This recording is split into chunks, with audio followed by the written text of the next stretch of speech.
दूसरी बात, ये किसी एक धर्म के बारे में बहस नहीं है, ये बात सबको स्पष्ट होनी चाहिए।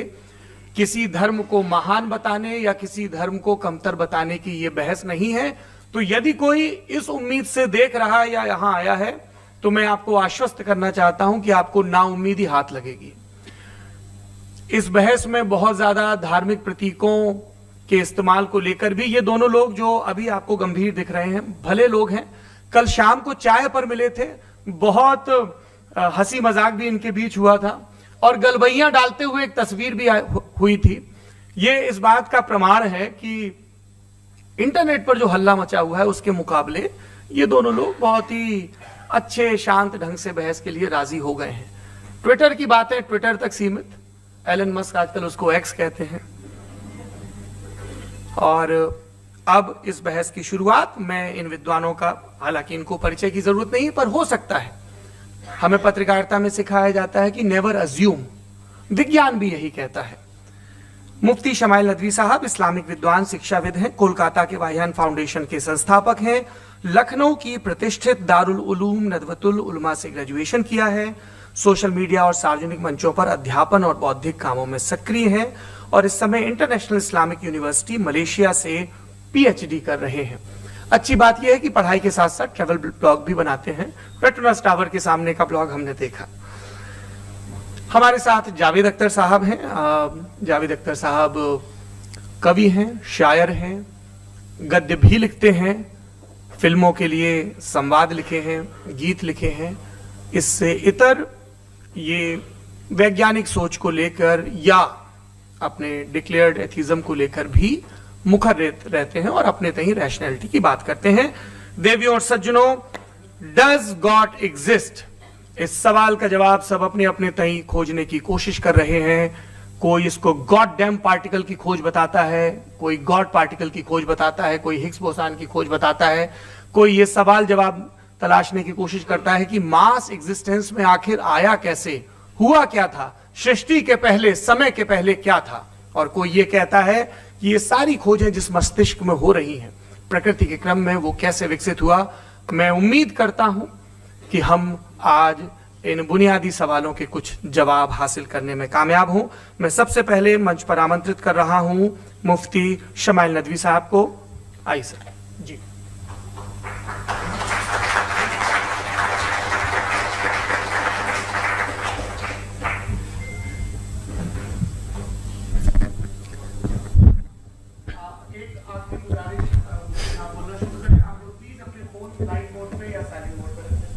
एक बार चेक कर ले, कई बार बेध्यानी हो जाती है।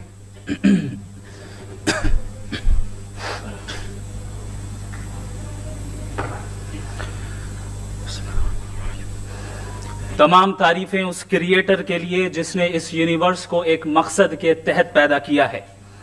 रिस्पेक्टेड जनाब जावेद अख्तर साहब, मिस्टर सौरभ द्विवेदी और respected audience, thank you all for being here today.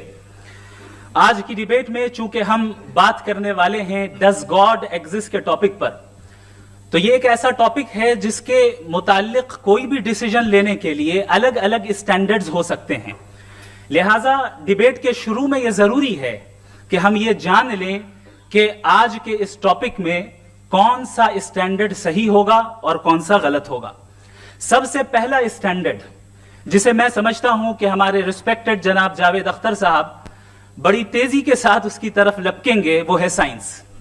जबकि साइंस दर हकीकत खुदा के एग्जिस्टेंस को डायरेक्टली साबित करने या उसके एग्जिस्टेंस को डिनाई करने के लिए स्टैंडर्ड नहीं बन सकती। और उसकी वजह क्या है, ये मैं नहीं कह रहा, ये वो लोग कह रहे हैं जो साइंस के एक्सपर्ट्स हैं। नेशनल एकेडमी ऑफ साइंस कहती है science doesn't have the processes to prove और disprove the existence of God. Why? क्योंकि साइंस का ताल्लुक एम्पेरिकल एविडेंस से है और एम्पेरिकल एविडेंसेस का ताल्लुक हमारे नेचुरल और फिजिकल वर्ल्ड से है, जबकि गॉड नॉन फिजिकल और सुपर नेचुरल रियलिटी है। लिहाजा नॉन फिजिकल रियलिटी को आप उस टूल के साथ नहीं चेक कर सकते जिसका काम फिजिकल रियलिटी को तलाश करना है। लिहाजा आज इस डिबेट में गॉड की एग्जिस्टेंस को साबित करने या उसे डिनाई करने में साइंटिफिक एविडेंस को एक्सेप्ट नहीं किया जाएगा। दूसरा स्टैंडर्ड हो सकता है रेविलेशन, कि रेविलेशन के जरिए हम यह साबित करें कि गॉड एग्जिस्ट करता है या नहीं। लेकिन यह स्टैंडर्ड भी आज इररेलेवेंट है। क्यों? क्योंकि रेविलेशन मेरे नजदीक सोर्स ऑफ नॉलेज है, वैलिड सोर्स ऑफ नॉलेज है, लेकिन हमारे जावेद अख्तर साहब के नजदीक ये वैलिड सोर्स ऑफ नॉलेज नहीं है। लिहाजा आज की डिबेट में मैं एक भी एविडेंस किसी भी मजहबी स्क्रिप्चर से नहीं दूंगा, ताकि जावेद अख्तर साहब के लिए वो अनएक्सेप्टेबल ना हो। तीसरा जो मेयार हो सकता है वो है ऑब्जर्वेशन, कि भाई कोई कहे कि हमें खुदा दिखाओ, अगर है तो दिखाओ, या ये कि खुदा के एग्जिस्टेंस पर एम्पेरिकल एविडेंस दो, तो यह है दर हकीकत गलत टूल का इस्तेमाल करना। यह ऐसा ही है कि जावेद साहब मुझसे यह मुतालबा करें कि मुफ्ती साहब आप मेटल डिटेक्टर के जरिए प्लास्टिक डिटेक्ट करके दिखाएं। अब चूंकि प्लास्टिक डिटेक्ट नहीं हो पा रही है, लिहाजा plastic does not exist. No, you are using the wrong tool. इस टूल से प्लास्टिक को डिटेक्ट नहीं किया जाता। लिहाजा मैं समझता हूं कि गॉड के एग्जिस्टेंस पर एम्पेरिकल एविडेंस का मुतालबा करना एक बचकाना मुतालबा है, और हमारे रिस्पेक्टेड जनाब जावेद अख्तर साहब इस स्टेज से अब बहुत आगे निकल चुके हैं। अब बचता है एक ही स्टैंडर्ड, और वो स्टैंडर्ड है अक्ल, लॉजिक, रीजनिंग। और यही वो स्टैंडर्ड है जिसके तहत गॉड की एग्जिस्टेंस को साबित किया जाएगा या गॉड की एग्जिस्टेंस को डिनाई किया जाएगा। लेकिन चूंकि ये बहुत इंपॉर्टेंट और सेंसिटिव टॉपिक है, इसलिए लॉजिकल आर्ग्यूमेंट भी ऐसा होना चाहिए जो डेफिनेटिव हो, इनडेफिनेटिव ना हो, जो 2 और 2 4 की तरह बिल्कुल वाजे हो, जिसे लॉजिकली रिजेक्ट करना पॉसिबल नहीं हो। फॉर एग्जाम्पल हम कहें हमारे रिस्पेक्टेड मिस्टर सौरभ साहब, ये एक इंसान है और तमाम इंसान कॉन्शियस बीइंग है। लिहाजा नतीजा क्या निकला? हमारे सौरभ साहब भी कॉन्शियस बीइंग है। क्या ये इनडेफिनेट आर्ग्यूमेंट है या डेफिनेट आर्ग्यूमेंट है? ये डेफिनेट आर्ग्यूमेंट है। ये 2 और 2 की तरह वाजे है। इसमें किसी तरह जो है लॉजिकली इसको रिजेक्ट नहीं किया जा सकता। तो अगर आज हमारे जावेद अख्तर साहब ऐसी कोई अकली दलील और लॉजिकल एविडेंस दें खुदा के ना होने पर जो डेफिनेट भी हो, तो मैं ये ऐलान करता हूं कि यकीनन मैं उस एविडेंस को कबूल करूंगा और उस पर गौर करूंगा। लेकिन साथ में यह भी ऐलान कर देता हूं प्रेडिक्शन के तौर पर कि ऐसा कोई डेफिनेट आर्ग्यूमेंट कोई नहीं पेश कर सकता।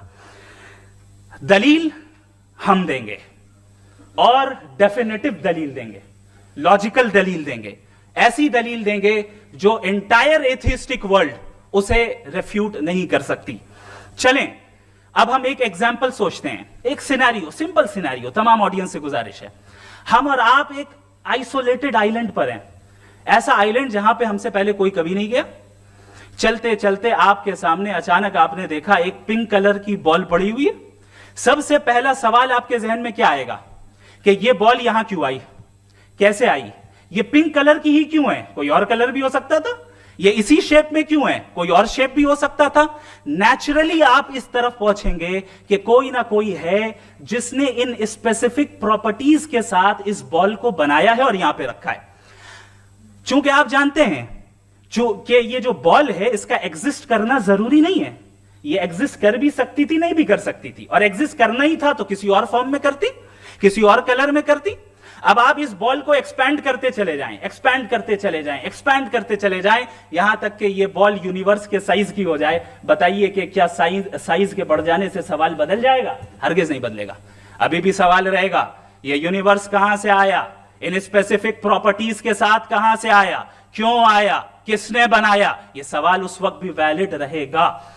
लेकिन ये सवाल अगर हम जनाब जावेद अख्तर साहब से करें तो चूंकि इनका वर्ल्ड व्यू एथिस्टिक है, और सिर्फ इनका नहीं, मतलब जितने भी एथिस्ट हैं और एथिस्टिक वर्ल्ड व्यू को रखने वाले से अगर आप ये सवाल करें कि ये यूनिवर्स कहां से आया, तो इनका जवाब या तो आर्ग्यूमेंट फ्रॉम इग्नोरेंस होगा या डॉगमेटिक होगा।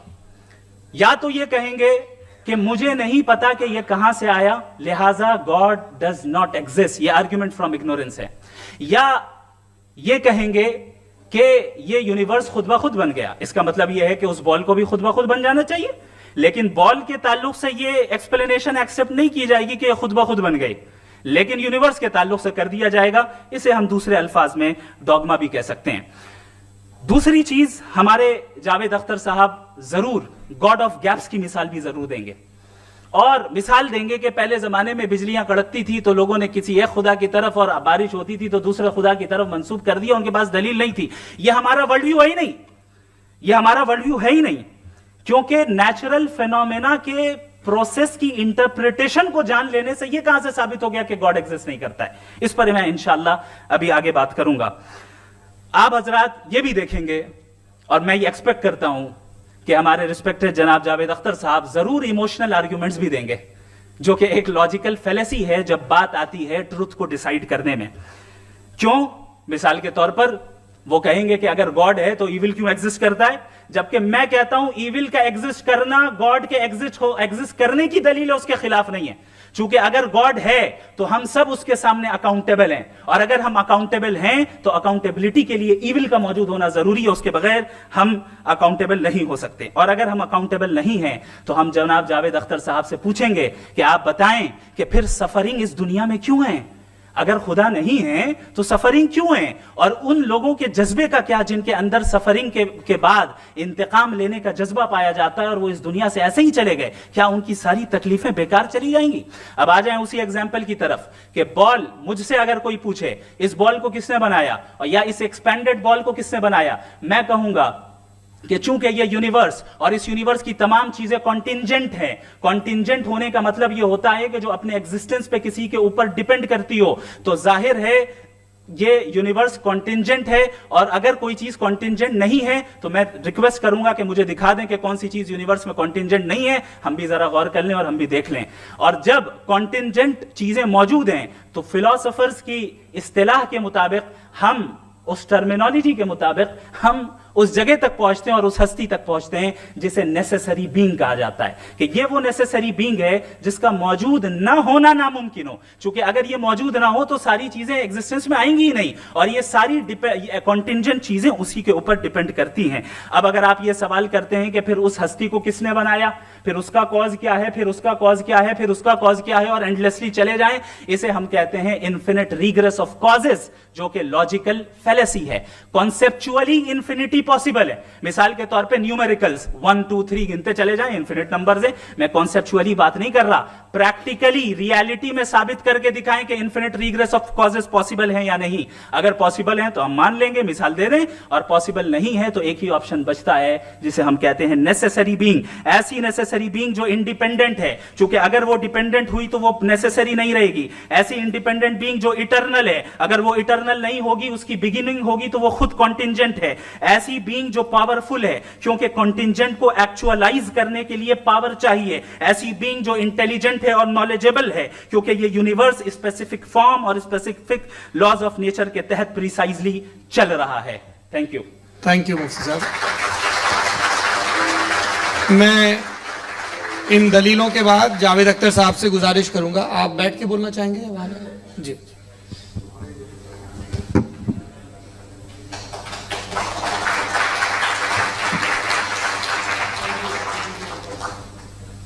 पहले तो मैं मुफ्ती साहब को एक अच्छी खबर देना चाहूँगा कि मेरी नॉलेज साइंस के बारे में बड़ी मामूली है, तो आप फिक्र ना करें उसकी, लेकिन कुछ कॉमन सेंस है मुझ में। देखिए, ये खुदा का तस्वुर कोई नया तस्वुर नहीं है, ये सदियों से रहा है। ये कुछ रिलीजन 3000 साल पुराने होंगे, 4000 साल पुराने होंगे, लेकिन इंसान कोई 10,000 12,000 साल से एग्जिस्ट करता है होमोसेपियन की शक्ल में, और हमेशा कुछ ना कुछ मजहब रहे। ये मजहब जाहिलों के नहीं थे, ये मजहब एक ऐसी ग्रीक सोसाइटी के थे जहाँ बड़े बड़े फिलोसफर्स पैदा हुए। ये मजहब इजिप्शियंस के थे जिन्होंने पिरामिड्स बनाए थे। ये रोमन्स के थे कि जिनका आर्किटेक्चर और सेनेट यानी पहली बुनियाद डेमोक्रेसी की, लिमिटेड थी मगर डेमोक्रेसी थी, ये उन लोगों ने किए थे। तो इनका जो जुपिटर था, रा था, ज़्यूस था, उन्हें उस पर इतना ही एतमाद था जितना आज किसी मजहबी आदमी को अपने खुदा पे होगा। क्रिश्चियनिटी आने से पहले यूरोप में एक मजहब था, जर्मेनिक रिलीजन। उसका एक खुदा था, उसकी एक बीवी थी, उसके 2 बेटे थे, एक बेटी थी। फिर जर्मनी में जब यूरोप में क्रिश्चियनिटी आई तो वो खुदा, उसकी बीवी और पूरे ख़ानदान चला गया।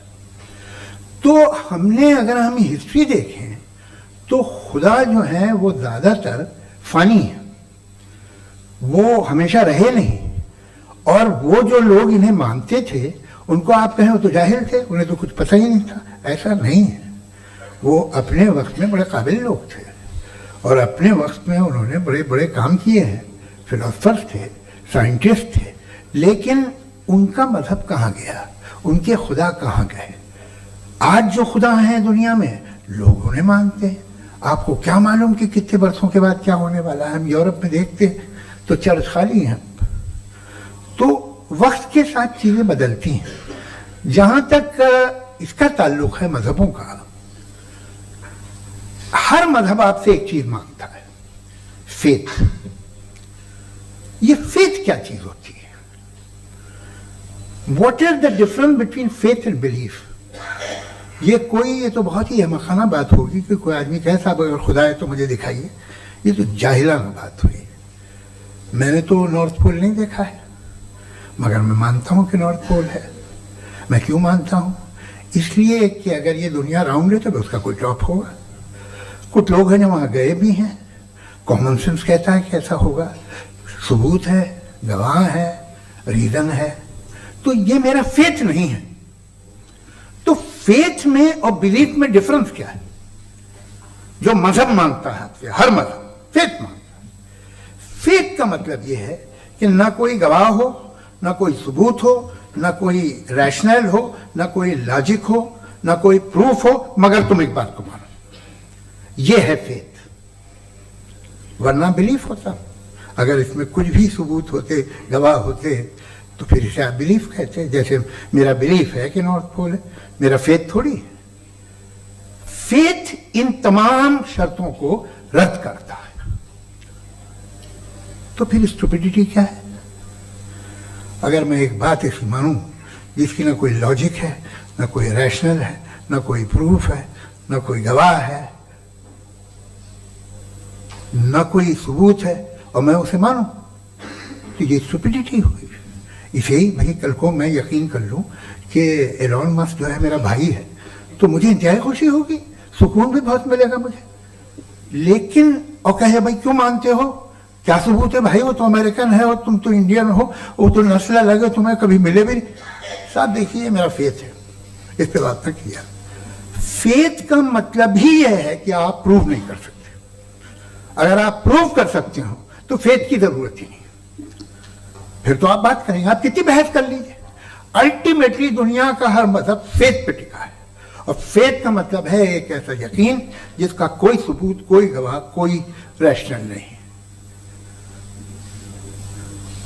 अब आप ये कहें, क्या आप ये क्यों कह रहे हैं कि साहब ये कायनात किसने बनाई? कमाल ये है कि आपने बताया कि एक आइलैंड पे गए और एक बॉल देखी। आपने ये नहीं कहा कि आइलैंड किसने बनाया, आपको सिर्फ बॉल पे हैरत हुई। हमने आइलैंड पे हमने हैरत नहीं की, होते हैं आइलैंड। इसी तरह ये आइलैंड है, सितारे, ये गैलेक्सीज, ये सब आइलैंड हैं खला में। हम उन्हें टेकन फॉर ग्रांटेड लेते हैं, हम पूछते नहीं किसने बनाए। आपने जजीरे के बारे में भी नहीं पूछा है। मेरी पैदाइश कैसे हुई? क्या मैं प्लान पैदा हुआ था? I was plan to be born, या एक लकी स्पर्म था जो किसी एक से चिपक गया? मेरी पैदाइश रैंडम। और इंसाफ जिसे आप कहते हैं, इंसाफ का तो नेचर से कोई वास्ता ही नहीं है। जो आप कहते हैं कि एक दिन इंसाफ मिलेगा, इंसाफ is a human concept, nature में कोई इंसाफ नहीं। अगर शेर हिरन को खा जाता है तो उसे कोई सजा नहीं मिलती।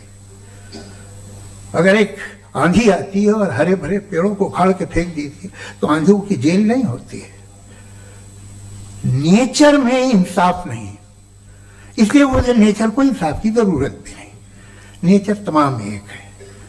अब हम कहें कि साहब ये देखिए जो मैंने खाना खाया था, ये मेरी आंख तो नहीं यूं कर दिया उसे, तो इसे सजा मिलनी नहीं। वो सिस्टम है, ऐसे ही चल रहा है। नेचर बगैर इंसाफ के है। इंसाफ इज अ ह्यूमन कॉन्सेप्ट। तो जो आपसे कहता है कि मैं तुम्हें इंसाफ दूंगा, वो इंसानी जहन की पैदावार है। ये नेचुरल है ही नहीं, ये आसमानी है ही नहीं। नेचर का तसव्वुर, इंसाफ का तसव्वुर। भाई आप साथ मिलते हैं, अब आप लेफ्ट हैंड ड्राइव करते हैं, ये क्या है? तमाम सच, तमाम नेकी, तमाम शराफत लेफ्ट हैंड ड्राइव है। वरना क्या होगा, या तो आप क्रॉस कर देंगे, आपका एक्सीडेंट हो जाएगा, या आप किसी को मार देंगे, या ट्रैफिक जैम हो जाएगा। झूठ, बेईमानी, रिश्वतखोरी, ये तमाम जो है driving on the wrong side है। इसके ऊपर कुछ नहीं। ये तो हमने बनाया, जैसे हमने लेफ्ट हैंड ड्राइव बनाई है। ये कॉन्सेप्ट ऑफ इंसाफ जो है, ये हमारा है, इसका नेचर से कोई वास्ता नहीं। शेर खा जाता है हिरन को, उसे जेल होती है क्या? कुछ भी नहीं, है ही नहीं। तो ये जो दुनिया के रिलीजन प्रॉमिस करते हैं आपसे इंसाफ, इसी से मालूम होता है कि मैन मेड है। ये तसव्वुर कहीं और का है ही नहीं। जो नेचर है, कुछ लोग कहते हैं नेचर ही खुदा है, तो नेचर में तो इंसाफ नहीं कहीं। और आप वादा कर रहे हैं कि तुम्हें मरने के बाद इंसाफ मिलेगा। मुझे अगर मिलेगा तो मैं बहुत खुश हूंगा, लेकिन मैं यकीन नहीं कर पाता हूं, इसलिए कि मैं फेथ नहीं पैदा कर सकता। The very fact that religions demand faith, इसका मतलब है कि उनके पास जस्टिफिकेशन नहीं है। अच्छा था, फिर रिलीजन अगर मॉडरेशन में है, कोई सा भी नहीं, वो आप में कुछ खूबियां भी पैदा करता होगा, देखिए उससे ये फायदा है, वो फायदा है। अल्कोहल जो है वो ज्यादातर दवाओं में यूज होती है, और एक सर्वे किया गया था अमेरिका में कि लॉन्जिटिविटी किन लोगों की है। तो एक तरफ वो लोग थे जो शराब पीते ही नहीं थे, और एक तरफ वो थे जो एक बोतल शराब रोज पीते थे। सबसे ज्यादा लंबी उम्र की है जो 2 पैक नाप के शराब पीते हैं और खाना खाते हैं। मगर हम शराब को बुरा समझते हैं, मैं भी बुरा समझता हूं। क्यों? ऐसा होता नहीं।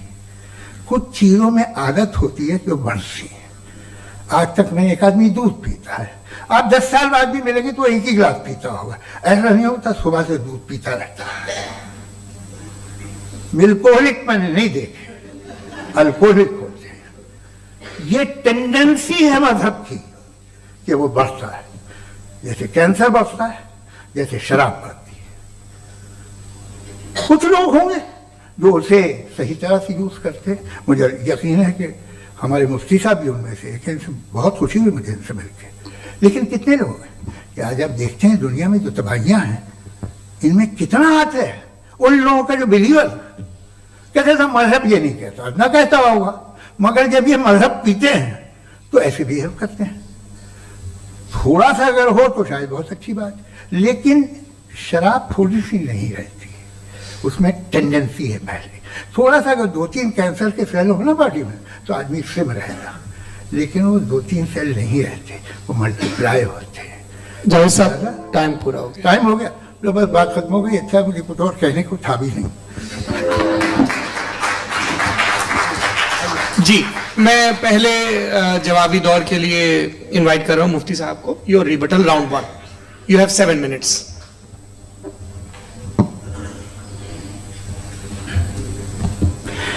Thank you very much Javed साहब। आपकी बात को सुनकर बड़े महजूज हुए हम लोग। महजूज, do you understand? We enjoyed. Okay, अब थोड़ा सा लॉजिकली उसको हम लोग देखते हैं। दरअसल हम लोगों ने कल गुजारिश की थी मुफ्ती साहब से भी, जावेद साहब से भी, कि हिंदुस्तानी जबान आम फहम सबको समझ में आ जाए, और जहां कहीं आप मुश्किल शब्द इस्तेमाल करें वहां बताते भी चलें। Thank you. तो सबसे पहले हमारे रिस्पेक्टेड जावेद साहब ने हवाला दिया कि खुदा फानी है। कितने मजहब आगे चले गए, किसी ने जुपिटर को खुदा माना, किसी ने किसी को माना। मैं कहता हूं जिसने कॉन्टिंजेंट चीज को खुदा माना, गलत माना, वो खुदा ही नहीं, वो खुदा ही नहीं है। हम तो नेसेसरी बीइंग को साबित करने बैठे हैं, वो नेसेसरी कॉज जो इटरनल है, जो अबदी भी है और अजली भी है। हम किसी और को साबित करने नहीं बैठे। दूसरी चीज उन्होंने कहा कि फेथ एंड बिलीफ, ये एक ऐसी डेफिनेशन है फेथ की जो इन्होंने पहली मर्तबा पेश की है, या माफ कीजिएगा इन्होंने पहली मर्तबा पेश नहीं की है, रिचर्ड डॉकिंस ने पहली मर्तबा पेश की है। मुझे मालूम है ये सोर्स कहां से है। एपिस्टेमोलॉजिकली फेथ और बिलीफ का फर्क आप इस तरह नहीं कर सकते सर। फेथ सही भी होता है, गलत भी होता है, बिलीफ सही भी होता है, गलत भी होता है। जो लॉजिक, रीजन और एविडेंस से बैक्ड होगा वो फेथ सही होगा। और आप जिस फेथ की बात कर रहे हैं कि इलॉजिकल है और उसके पीछे नहीं है, तो we are on the same page. हम नहीं मानते उस फेथ को। जो फेथ ऐसा हो जिसके पीछे कोई लॉजिक ना हो, एविडेंस ना हो, हम नहीं मानते। हम तो उस फेथ के कायल हैं जिसके पीछे लॉजिक हो और एविडेंस हो। तो बिलीफ सही भी होता है, गलत भी होता है, फेथ भी सही होता है और गलत भी होता है। तो आज फेथ और बिलीफ के डिफरेंस पे बात नहीं हो रही है। आज आप चाहे फेथ एक्सेप्ट कर लें या बिलीफ एक्सेप्ट कर लें, आज ये बात होगी कि ट्रूथ क्या है। चाहे ट्रू बिलीफ सही है या ट्रू फेथ सही है, और फॉल्स फेथ क्या है और फॉल्स बिलीफ क्या है, बात इस पे हो रही। दूसरी चीज इन्होंने पूछा, स्टुपिडिटी फिर क्या है। अगर फेथ, रिलीजन स्टुपिडिटी नहीं है तो और क्या है? चूंकि फेथ का मुतालबा करते हैं तो स्टुपिडिटी क्या है? मैं कहता हूं स्टुपिडिटी एथिज्म है। उसकी वजह यह है कि आप एक सड़क पे जा रहे हो और आप किसी गार्डन में जाएं और देखें वहां लिखा है फूलों के साथ I love Javed Akhtar, and I really do, I love you sir. So जब आप वहां पर पहुंचे तो वहां पहुंचकर अब ये बताएं, क्या आप ये कहेंगे वाह व्हाट अ नेचुरल सिलेक्शन? ये क्या नेचुरल सिलेक्शन है? नहीं, ये प्रिसाइजली डिजाइंड है, इसके पीछे डिजाइनर है। लिहाजा अगर कोई एक ऐसी कॉमन सेंस की बात को कबूल नहीं कर रहा है कि यूनिवर्स जो इतनी प्रिसाइजली काम कर रहा है, हम कह दें कि खुद ब खुद बन गई, मैं समझता हूं इससे बड़ी स्टुपिडिटी और कुछ नहीं है। ये इरैशनल चीज है। फिर हमारे सर ने कहा कि आपने बॉल पे फोकस किया, आइलैंड पे फोकस नहीं किया। अरे आइलैंड को किसने बनाया यही समझाने के लिए तो बॉल की मिसाल दे रहा हूं। और बॉल भी कॉन्टिंजेंट है, आइलैंड भी कॉन्टिंजेंट है, दोनों नेसेसरी बीइंग का मुतालबा करते हैं। आगे इन्होंने कहा कि नेचर में कोई इंसाफ नहीं है। हम डिसाइड करते हैं कि मोरालिटी क्या होती है, इंसाफ क्या होता है। हम डिसाइड करते हैं, जैसे ड्राइविंग सीट में ट्रैफिक वाला, ये तो किसी खुदा ने नहीं कहा, ये है, इसे कहते हैं फॉल्स इक्विवेलेंस। ये एक लॉजिकल फेलेसी है। आपने जो है मिसाल दी ड्राइविंग की और ट्रैफिक की, ये सब्जेक्टिव मोरालिटी है। आप सब्जेक्टिव मोरालिटी को मिसाल बनाकर ऑब्जेक्टिव मोरालिटी के ऊपर नहीं थोप सकते। इंसाफ की ऑब्जेक्टिव मोरालिटी। अगर आप ये कहते हैं कि नेचर में इंसाफ नहीं है, तो इंसाफ का न होना ये नेचुरल हुआ, तो फिर नेचर को नेचर रहने दे। क्यों हम इतना स्ट्राइव कर रहे हैं दुनिया में इंसाफ लाने के लिए? ये तो इलॉजिकल बात है, इरैशनल बात है। इसलिए बहुत सी चीजें ऐसी हैं जो ऑब्जेक्टिवली जो है इविल या गुड है, और बहुत सी चीजें ऐसी हैं जो सब्जेक्टिवली हैं। सब्जेक्टिवली जो मोरल होता है या इमोरल होता है, उसको हम सोशल कंसेंसस से या पर्सनल प्रेफरेंस से डिसाइड करते हैं। लेकिन जो ऑब्जेक्टिव मोरालिटी है, जिसमें इंसाफ आया, जो इन्होंने बार बार रिपीट किया, ये ऑब्जेक्टिव है, सब्जेक्टिव नहीं है। अगर आप कहते हैं ये सब्जेक्टिव है, तो मेरा सवाल आपसे ये है, क्या सोशल कंसेंसस के जरिए अगर जुल्म को सही करार दे दिया जाएगा तो आप जुल्म को जस्टिफाई करेंगे? दूसरी चीज इन्होंने ये कहा कि 2 पैक शराब पी लें तो वो उतने पे नहीं रहता, बढ़ जाता है। यही मामला मजहब के साथ है। 2 पैक आप पी लें, बढ़ेगा। तो ये एक ऐसी मिसाल है, इसको कहीं भी फिट कर लें कि आप एथिज्म पे जब फिट करें, जब आप 2 पैक एथिज्म का लेंगे ना, तो वो बढ़ बढ़ के नॉर्थ कोरिया बनेगा। Thank you.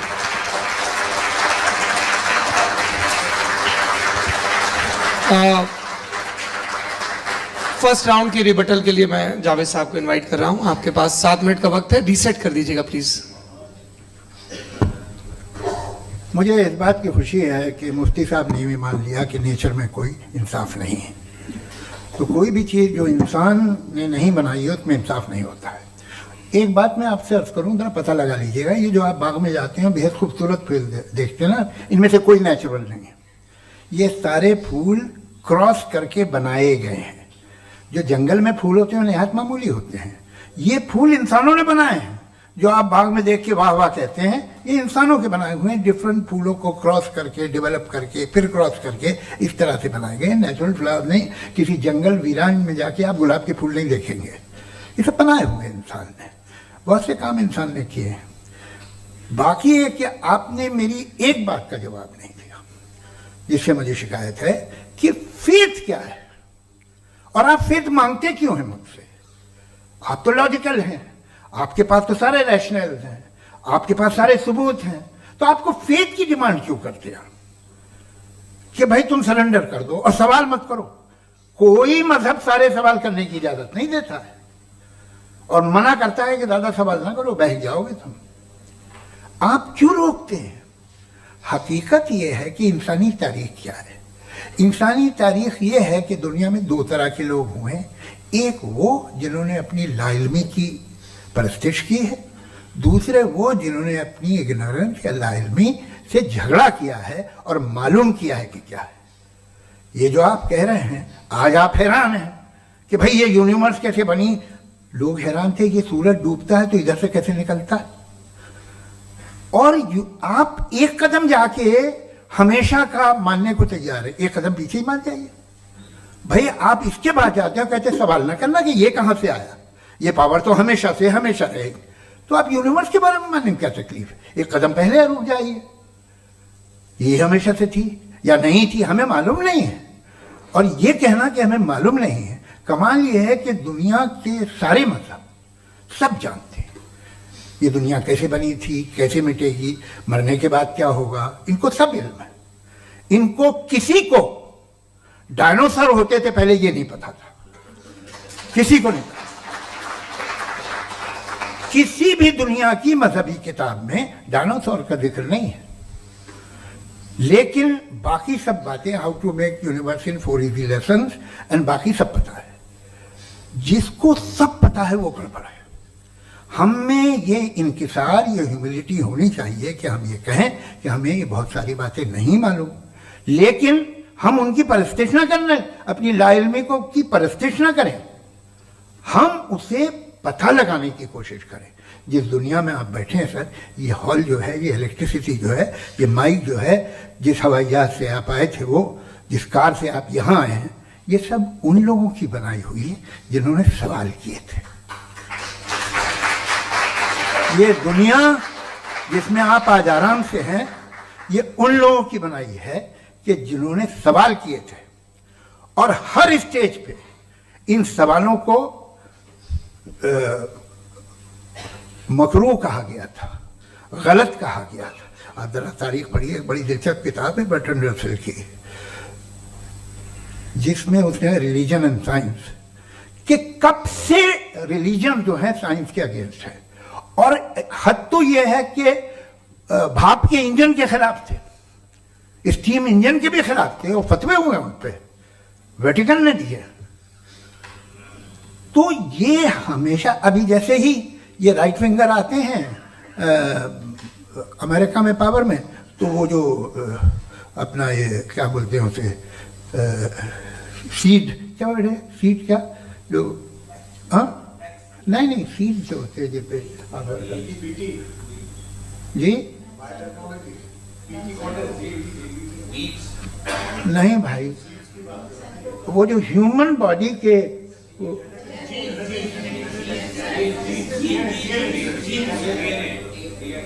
उस पर रिसर्च बंद हो जाती है, रिपब्लिकन नहीं करने देते। अरे भाई इतना डर क्या है तुम्हें? एक जमाने में बहुत नाराज थे ये सारे मजहबी लोग कि ये इंसान तो इंसान बनाने की कोशिश कर रहा है। आपको क्या तकलीफ भाई, बना ले तो बना लेने दो, ये खौफ क्या है? और ये सब आज जो आप कह कर रहे हैं नामुमकिन है, ये कैसे हुआ? मुझे एक किस्सा याद आता है। जब मैं 6ठी क्लास में था तो मैं मैथमेटिक्स में बहुत वीक था, तो एक टीचर रख दिया गया, उसने 1 2 3 4 5 6 7 को सिखा दिया मुझे। वो दिन मैं भूल नहीं सकता हूँ मुफ्ती साहब, जिस दिन उसने ये बताया कि 1/2 क्या होता है और 3/4 क्या होता है। मुझे ऐसा लगा कि मेरा सर बीच से फट जाएगा। ये आदमी कह रहा है कि जो दीवार के अंदर जाओ वॉक करते हुए। आज हंसता हूं मैं इस बात पे। तो आज जो बातें आपके जहन से बिल्कुल परे हैं और आप हैरान होते उन्हें देख के, एक वक्त आएगा कि मामूली लगेंगे। और हुआ है, आपकी इंसानी तारीख ही है। इतनी जल्दी सारे फैसले आप मत कर लीजिए, थोड़ा ये ह्यूमिलिटी रखिए कि भाई ये हमें नहीं मालूम। ये कहने में क्या आ रहा है? ये यूनिवर्स कहाँ तक फैली, ये कब से है और कब तक रहेगी, हमें नहीं मालूम। आपने फैसला कर लिया कब बनी। ये आपके हिसाब से कोई 14 बिलियन ईयर बनी जो समझा जाता है। उससे पहले हजारों करोड़ों अरबों साल तक खुदा बैठा क्या कर रहा था? खामोश बैठा था ऐसे ही, जमाइयन ले रहा था। फिर उसे आइडिया आया, यार एक काम करते, वक्त अच्छा गुजर जाएगा, यूनिवर्स बनाते। सोचिए, वो तो हमेशा से है ना, मगर यूनिवर्स हमेशा से नहीं है, ये तो बनाई गई है। और उससे पहले क्या था, इनका क्या काम था? कैसी बात है, ये बड़ा आसान है। जो बात हमें आज धीरे धीरे पता चली है, बरसों 2000 और 2500 साल पहले आपको किसी ने बता दिया कि क्या था, आप मान गए, तो तब से वही मान रहे हैं जो 2500 साल पहले कहा गया था। सब कुछ बदल गया है, सॉल्व हो रही हैं चीजें। अभी साइंस बिल्कुल दावा नहीं करती, या कोई फिलोसफर ये दावा नहीं करता कि हमें सब मालूम, बल्कि वो कहता है कि हमें जितना मालूम होता है उससे ये मालूम होता है कि हमें कितना कम मालूम। तो हम अपनी जहालत से लड़े, उसकी परस्तिश न करें। जी, time, thank you so much. मैं तर्कों की इस श्रृंखला में राउंड 2 के लिए मुफ्ती साहब को आमंत्रित कर रहा हूं। आपके पास एक बार फिर से 7 मिनट का वक्त है। शुक्रिया। जनाब जावेद अख्तर साहब कई मर्तबा दोहरा रहे हैं कि फेथ का मतलब बताइए, फेथ का मतलब बताइए। मैंने बता दिया, फेथ सही भी होता है, गलत भी होता है। और आज हम फेथ पे बात नहीं कर रहे, हम ट्रूथ और डज गॉड एग्जिस्ट पे बात कर रहे हैं। क्या डज गॉड एग्जिस्ट, ये ट्रूथ यानी गॉड है या नहीं है, इसमें से दोनों ट्रूथ क्या है। अब आप उसे फेथ कह लें, बिलीफ कह लें, नॉट माई बिजनेस। उसके बाद आपने कहा कि भाई सवाल करने से मजहब रोकता है। मैं कहता हूं जो रोकता है वो रोकता होगा, मैं नहीं रोकता, बल्कि सवाल करें, सवाल करना चाहिए। सवाल कर करके तो हम आगे बढ़ते हैं, तरक्की करते हैं, और इसीलिए मैं आज यहां पे आया हूं। लेकिन सवाल सिर्फ खुदा से नहीं होगा, आपसे भी होगा। सवाल एथिज्म से भी होगा, सवाल सिर्फ मजहब से नहीं होगा, सबसे होगा। और आज मैं सवाल करूंगा और उम्मीद है कि आप जवाब देंगे। अभी तक आपने वैसे कॉन्टिंजेंसी आर्गुमेंट का कोई जवाब नहीं दिया है। चलें, आपने कहा यूनिवर्स के बारे में इटर्नल क्यों नहीं बोल देते। ये चूंकि लॉजिकली पॉसिबल ही नहीं है कि यूनिवर्स इटर्नल हो। यूनिवर्स एक कॉन्टिंजेंट चीज है जो टाइम एंड स्पेस के पाबंद है, टाइम एंड स्पेस से बाउंड है। जो टाइम एंड स्पेस से बाउंड होगा वो कॉन्टिंजेंट होगा, जो कॉन्टिंजेंट होगा वो उसकी बिगिनिंग हुई होगी, जिसकी बिगिनिंग हुई होगी वो इटर्नल नहीं हो सकता। ये तो कॉमन सी बात है। आपने कहा कि किसी मजहबी किताब में डायनासोर का जिक्र नहीं है। अफसोस कि आज तक किसी मैथमेटिक्स के किताब में मुझे डायनासोर का जिक्र नहीं मिला। तो इसका मतलब मैथमेटिक्स की किताब बेकार है? नहीं, उसका वो टॉपिक नहीं है। रेवलेशन का और मजहबी किताबों का टॉपिक ये नहीं है कि आपको आके बताए साइकिल कैसे बनाते हैं, या आकर ये बताए कि जो है डायनासोर कब था। वो तो मोरालिटी सिखाने आया है, गॉड के बारे में बताने आया, नॉन फिजिकल रियलिटी की हकीकत को सिखाने के लिए आया। रिलीजियन साइंस को रोकता है? नहीं रोकता। अगर रोकता है तो गलत करता है। रिलीजियन साइंटिज्म को रोकता है, जिसमें हमारे जावेद साहब मुब्तला। साइंस और साइंटिज्म में फर्क है। साइंटिज्म यह है कि आप समझें कि साइंस और साइंटिफिक मेथोडोलॉजी ये नॉलेज को हासिल करने का वाहिद सोर्स ऑफ नॉलेज है। यह है साइंटिज्म। हम इसे रिजेक्ट करते हैं। हम साइंस को तो तरक्की करते हैं, भाई आप हमारी पूरी तारीख कर लें, पढ़ लें तो आपको पता चल जाएगा। बहरहाल ये अलग टॉपिक है। उसके बाद इन्होंने एक लफ्ज कहा, वेटिकन ने फतवा दिया। वेटिकन का फतवे से कोई ताल्लुक नहीं है, दोनों कॉन्ट्राडिक्टरी अल्फाज हैं। उसके बाद उन्होंने कहा कि भाई हमें नहीं मालूम। अगर नहीं मालूम तो क्लियरली कह देना कि नहीं मालूम है, इसमें क्या हर्ज है। तो वही तो मैं कह रहा हूं ना कि आप कह दें कि नहीं मालूम, लेकिन क्लेम क्यों कर रहे हैं कि गॉड एग्जिस्ट नहीं कर रहा है। आप कह दें नहीं मालूम है, हो सकता है हो सकता ना हो, लेकिन आप क्लेम कर रहे हैं। The moment you say God does not exist, this is a claim, and now the burden of proof is upon you too, जैसे हमारे ऊपर है। और क्यों है मैं बताता हूं, क्यों है ये भी मैं बताता हूं। फिलोसॉफिकली जो क्लेम होता है ना, सिर्फ ये नहीं होता कि इंसान कहे पॉजिटिव क्लेम करे और नेगेटिव क्लेम करे तो बर्डन ऑफ प्रूफ नहीं है। आप मिसाल के तौर पे मैं कहूं कि फुला उस कमरे में कोई नहीं है, मैंने एक नॉलेज का क्लेम किया है। उस कमरे में कोई नहीं है, मैंने एक नॉलेज का क्लेम किया। या तो मैं कहूं मुझे नहीं पता, हो भी सकता है नहीं भी हो सकता है, this is not a claim. लेकिन जब मैं कह रहा हूं कि वहां कोई नहीं है, या मैं कह रहा हूं वहां कोई है, दोनों क्लेम है और दोनों के ऊपर बर्डन ऑफ प्रूफ है। हमारे ऊपर भी बर्डन ऑफ प्रूफ है। मैंने कंटिंजेंसी आर्ग्यूमेंट दिया, इसे तोड़कर दिखाइए। आखिरी चीज, इन्होंने कहा कि खुदा दुनिया बनाने से पहले 150 साल पहले या करोड़ों साल पहले क्या कर रहा था? अरे हजरत, चलें, बहरहाल मैं जवाब दे देता हूं, आप हमारे रिस्पेक्टेड पर्सनालिटी हैं, अगर आप नहीं होते तो मैं ऐसा एंटरटेन ही नहीं करता। टाइम, ये 100 साल पहले या 100 साल बाद, पहले बाद में अभी, ये वो अल्फाज है जिनका ताल्लुक टाइम से है। टाइम शुरू ही हुआ है यूनिवर्स की बिगिनिंग के बाद, तो उसके पहले खुदा क्या कर रहा था? सवाल इलॉजिकल है, ये फेलेसी है। यानी आप ये कह रहे हैं कि यूनिवर्स के बनने से पहले खुदा क्या कर रहा था? टाइम के बनने से पहले, पहले का ताल्लुक टाइम से, टाइम उस वक्त था ही नहीं, तो ये सवाल ही इनवैलिड है खुदा के ताल्लुक से। दूसरी चीज, आर्ग्यूमेंट ऑफ कंटिंजेंसी जो मैंने आपके सामने पेश की है, आपने बार बार ये प्रूफ किया और ये कह रहे हैं कि गॉड ऑफ गैप्स। देखिए, पहले नहीं मालूम था, साइंस ने कर दिया। सिंपल की मिसाल से मैं समझा देता हूं। जिस गैप्स की आप बात कर रहे हैं ना, साइंस उन गैप्स को जिन चीज के जरिए भी प्रूव करेगा वो कॉन्टिंजेंट ही होगा, अब चाहे वो फोर्स हो, मैटर हो या एनर्जी हो। लिहाजा सवाल हमारा उस वक्त भी वैलिड होगा जब तक कि आप नेसेसरी बीइंग पे ना आ जाएं, और इन्फिनिट रिगरेस पॉसिबल नहीं है of causes in practical world, तो जाहिर है कहीं रुकना पड़ेगा, जहां रुकेंगे वही खुदा है। दूसरी चीज, आपने ये कहा, क्या कह रहा था मैं, किस point? What? Oh no, after that, just now. हाँ, जहां रुकेंगे वही खुदा है। बहरहाल, तो टाइम का जिक्र हो गया, गॉड ऑफ गैप, सॉरी, या इसकी एक मिसाल आप ले लें।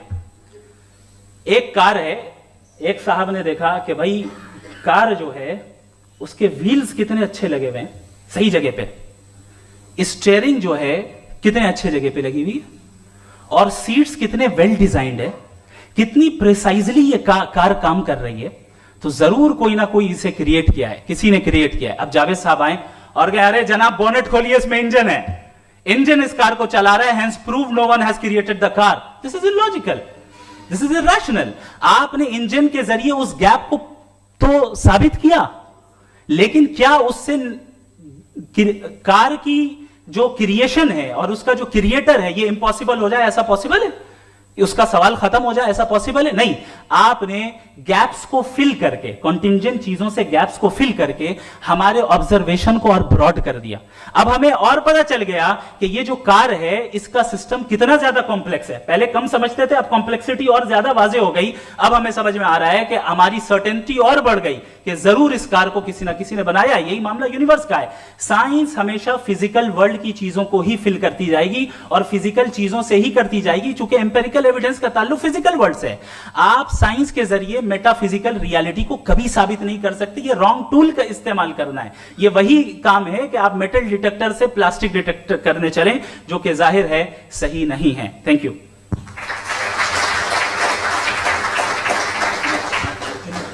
जी, ये आर्ग्यूमेंट का राउंड 2 है। हाँ। 7 मिनट है। पहले तो मैं आपसे अर्ज करूं कि आपने कहा कि जब कायनात ही नहीं थी तो वक्त भी नहीं था, कुछ भी नहीं था। कैसे नहीं था? खुदा था। एक एग्जिस्टेंस तो था ना खुदा का। तो जब खुदा था तो वक्त भी होगा। ऐसा नहीं कि कुछ भी नहीं था, खुदा था। अच्छा, बाकी एक आपने कहा साहब आप साबित कीजिए, आपके पास भी लॉजिक है या मेरे पास भी लॉजिक है। आप मेरा जिम्मेदारी नहीं है साबित करना कि खुदा है। बर्टन रसल ने बड़ी अच्छी बात कही। बर्टन रसल ने बड़ी अच्छी बात कही। मैं आपसे अगर ये दावा करूं कि एक चाय की केतली मरीख के चारों तरफ घूम रही है, मार्स के चारों तरफ, तो ये आपका काम नहीं है कि आप साबित करें कि कोई चाय की केतली नहीं है। ये मेरा काम है, मैंने दावा किया है। ये दावा तो मजहबी लोग करते हैं कि खुदा है। मैं क्यों साबित करूं कि नहीं है? जब तक आप मुझे कन्विंस नहीं कर दे, मैं नहीं मानूंगा। आपकी जिम्मेदारी है, मेरी जिम्मेदारी नहीं है।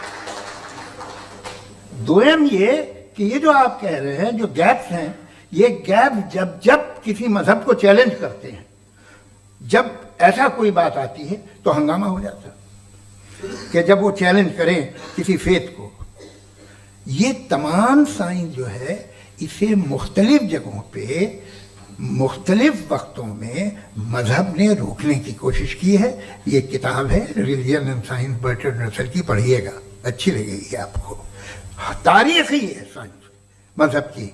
साइंस से उसका यही रिश्ता है। अच्छा, अब ये हम सोचें कि बहरहाल ये वजूद जो है मज़हब और ये बिलीव इन गॉड इंसान को बेहतर बना देता है, तो एक काम कीजिए, हिंदुस्तान वर्ल्ड का नक्शा लीजिए और मार्क कीजिए कि रिलीजन कहाँ कहाँ ज़्यादा है, कहाँ कहाँ, चाहे वो लैटिन अमेरिका हो या मिडल ईस्ट हो या फार ईस्ट हो या हिंदुस्तान के वो इलाके जहाँ मजहबियत ज़्यादा है। रख दीजिए नक्शा अलग। अब दूसरा नक्शा कि कहाँ कहाँ नाइंसाफ़ी, रिप्रेशन, औरतों के हुकूक की पामाली, जुल्म, डिक्टेटरशिप कहाँ है, नक्शा एक ही होगा। तो आप मुझे बताएं कि जो इसका तरकीब इस्तेमाल क्या है, खुदा का तरकीब इस्तेमाल तो बताइए। आप छोटी सी दवा सड़क पे बेचते हैं उसकी भी तरकीब इस्तेमाल बताते हैं। इसके इस्तेमाल से तो फायदा नहीं हुआ किसी को। जो सारे के सारे खराब मुल्क हैं, खराब समाज है, वो सारे जुल्म खुदा के नाम पे करते हैं। वो गलत करते हैं, सही करते हैं, मुझे क्या लेना देना उससे। इस्तेमाल से मालूम होता ना। एक विस्की की बोतल कभी शायद देखी हो आपने, लाल रंग की होती है, उस पर रोशनी और छपड़ा इंतहाई खूबसूरत लगती है, क्या बिगाड़ रही है किसी का, उसका इस्तेमाल गलत है, इसलिए आप उसे नापसंद करते हैं। इसका इस्तेमाल गलत है, इस तसव्वुर का इस्तेमाल ही गलत है और हमेशा से गलत हुआ है। आप देख लीजिए, इंसानी तारीख देख लीजिए, आज देख लीजिए, हिंदुस्तान देखिए, दुनिया देख लीजिए, क्या हो रहा है। इसे कैसे इस्तेमाल कर रहे हैं फेथ वाले लोग?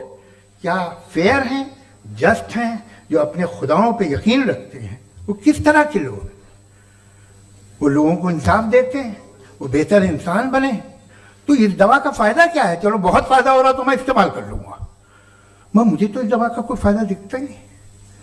मुझे तो ऐसा लगता, मैं एक और बात बताऊं, अगर कोई आदमी मजहबी है और अच्छा आदमी है तो मैं उसकी बहुत इज्जत करता हूं, इसलिए कि मेरा ख्याल है मजहबी आदमी का अच्छा होना मुझसे अच्छा होने से ज़्यादा मुश्किल है।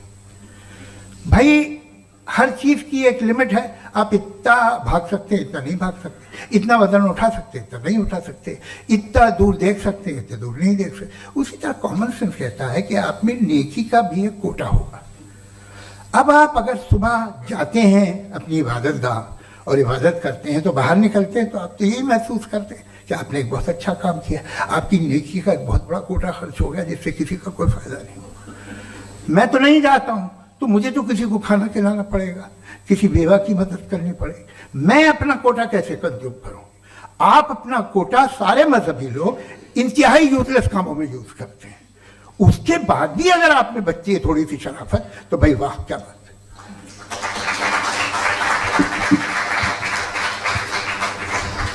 एक तो मुझे ये बात बहुत अच्छी लग रही है कि दोनों ही विद्वान समय को मानते हैं और बहुत समय से अपनी दलीलें और बाज दफा समय से पहले अपनी तकरीरें पूरी करके अपनी अपनी कुर्सी पर बैठ रहे हैं। ये इस आर्ग्यूमेंट का राउंड 2 पूरा हुआ। अब रिबटल का राउंड 2 है और उसके बाद क्रॉस एग्जामिनेशन होगा। नहीं, आपका आर्ग्यूमेंट हो गया सर। हमारे यहाँ स्कूल के सिलेबस में पंच परमेश्वर कहानी पढ़ाई जाती है, प्रेमचंद जी की लिखी हुई। आप निश्चिंत रहिए, आपके कोई राउंड में मिस नहीं होने दूंगा। रिबटल का राउंड 2, मुफ्ती शमाइल नदवी साहब।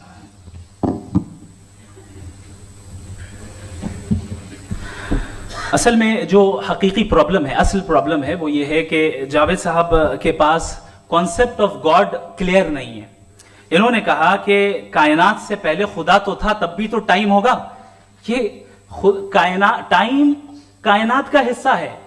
हम खुदा, उस खुदा को मानते हैं, नेसेसरी बीइंग का टाइमलेस होना जरूरी है, चूंकि वो टाइम का क्रिएटर है। जब उसने टाइम को क्रिएट किया तो वो खुद टाइम पे कैसे होगा? उसने जब स्पेस को क्रिएट किया तो खुद स्पेस में कैसे होगा?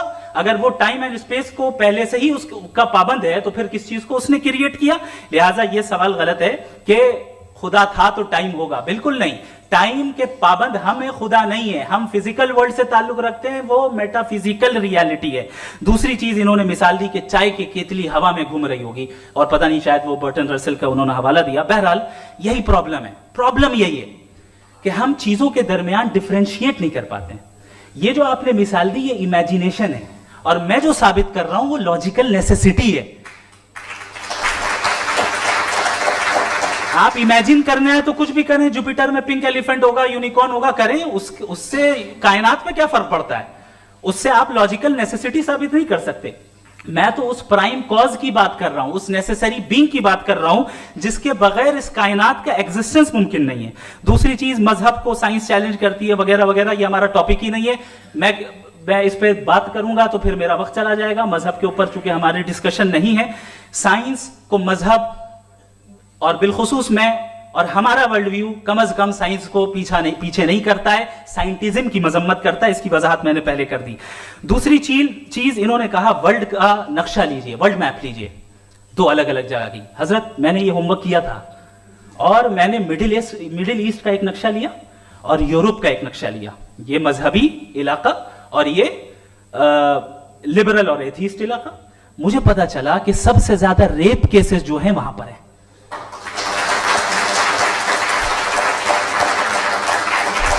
मुझे ये पता चला यूएन की रिपोर्ट के मुताबिक, मैं ये अपने घर से नहीं लेके आ रहा, कि जो वर्किंग वुमेन है यूरोपियन कंट्रीज में, उसमें 81% वुमेन सेक्सुअल हैरेसमेंट का वर्क में शुमार हो रहा है। ये मिडिल ईस्ट में नहीं हो रहा है, वो मजहबी लोग हैं इसलिए नहीं हो रहा है। दूसरी चीज, आपने ये कहा कि मजहबी आदमी का अच्छा होना हमारे अच्छे होने से बहुत मुश्किल है, बहुत मुश्किल है। तो इसका मतलब यह है कि गॉड के अलावा आपके पास अच्छे और बुरे का कोई स्टैंडर्ड है। मैं चाहूंगा कि कन्वर्सेशनल स्टाइल वाली डिस्कशन और सेगमेंट पे इसी पे बात कर लेते हैं। Thank you very much.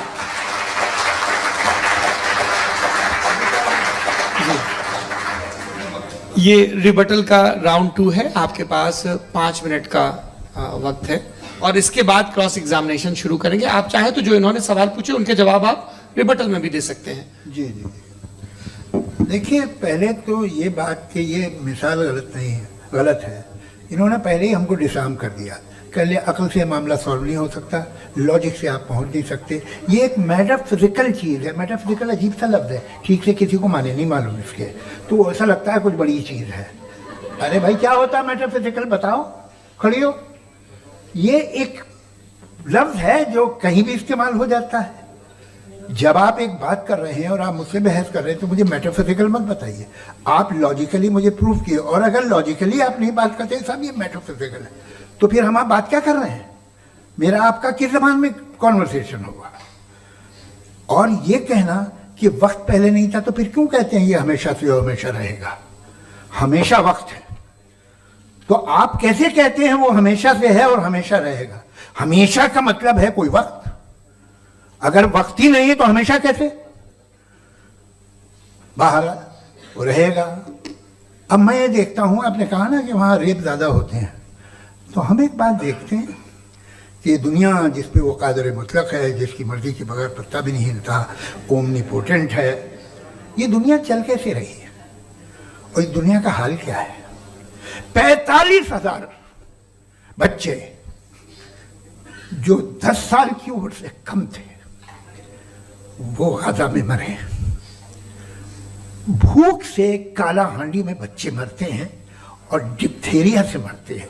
Diphtheria अजीब मर्ज है, गले में जाली बनना शुरू होती है, बच्चा नीला हो जाता है, गरीब का बच्चा, इसलिए कि उपास इलाज में।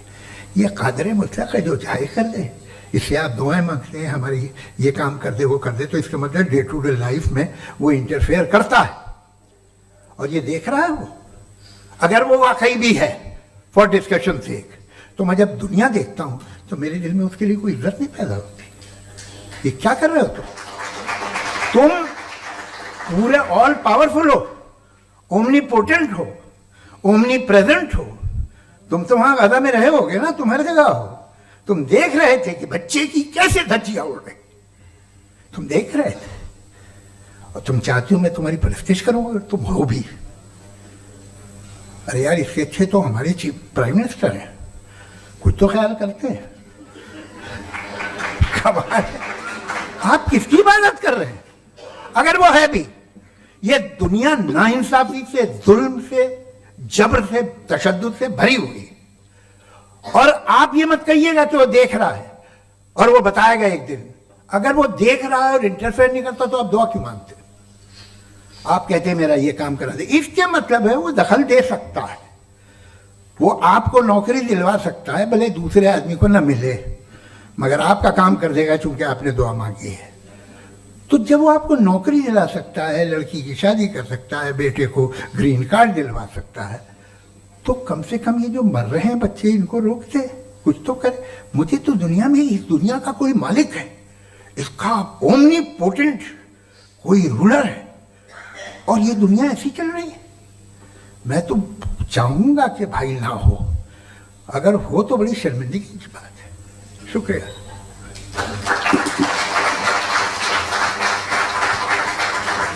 देवियों और सज्जनों, इस बहस के 2 राउंड और 2 रिबटल पूरे हो चुके हैं।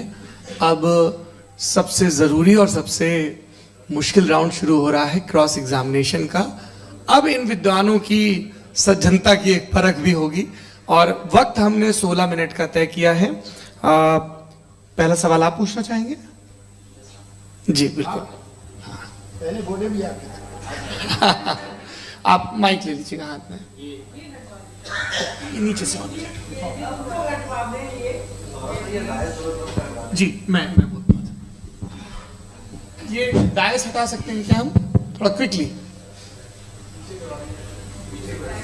डायस पीछे कर दीजिए बस थोड़ा सा, है, ताकि ये जो दाएं बाएं लोग बैठे हैं, इसे हटा दीजिए, वरना वहां तो जाने वाले नहीं। आराम से आराम से आराम से। दोनों तरफ से हटा दीजिए।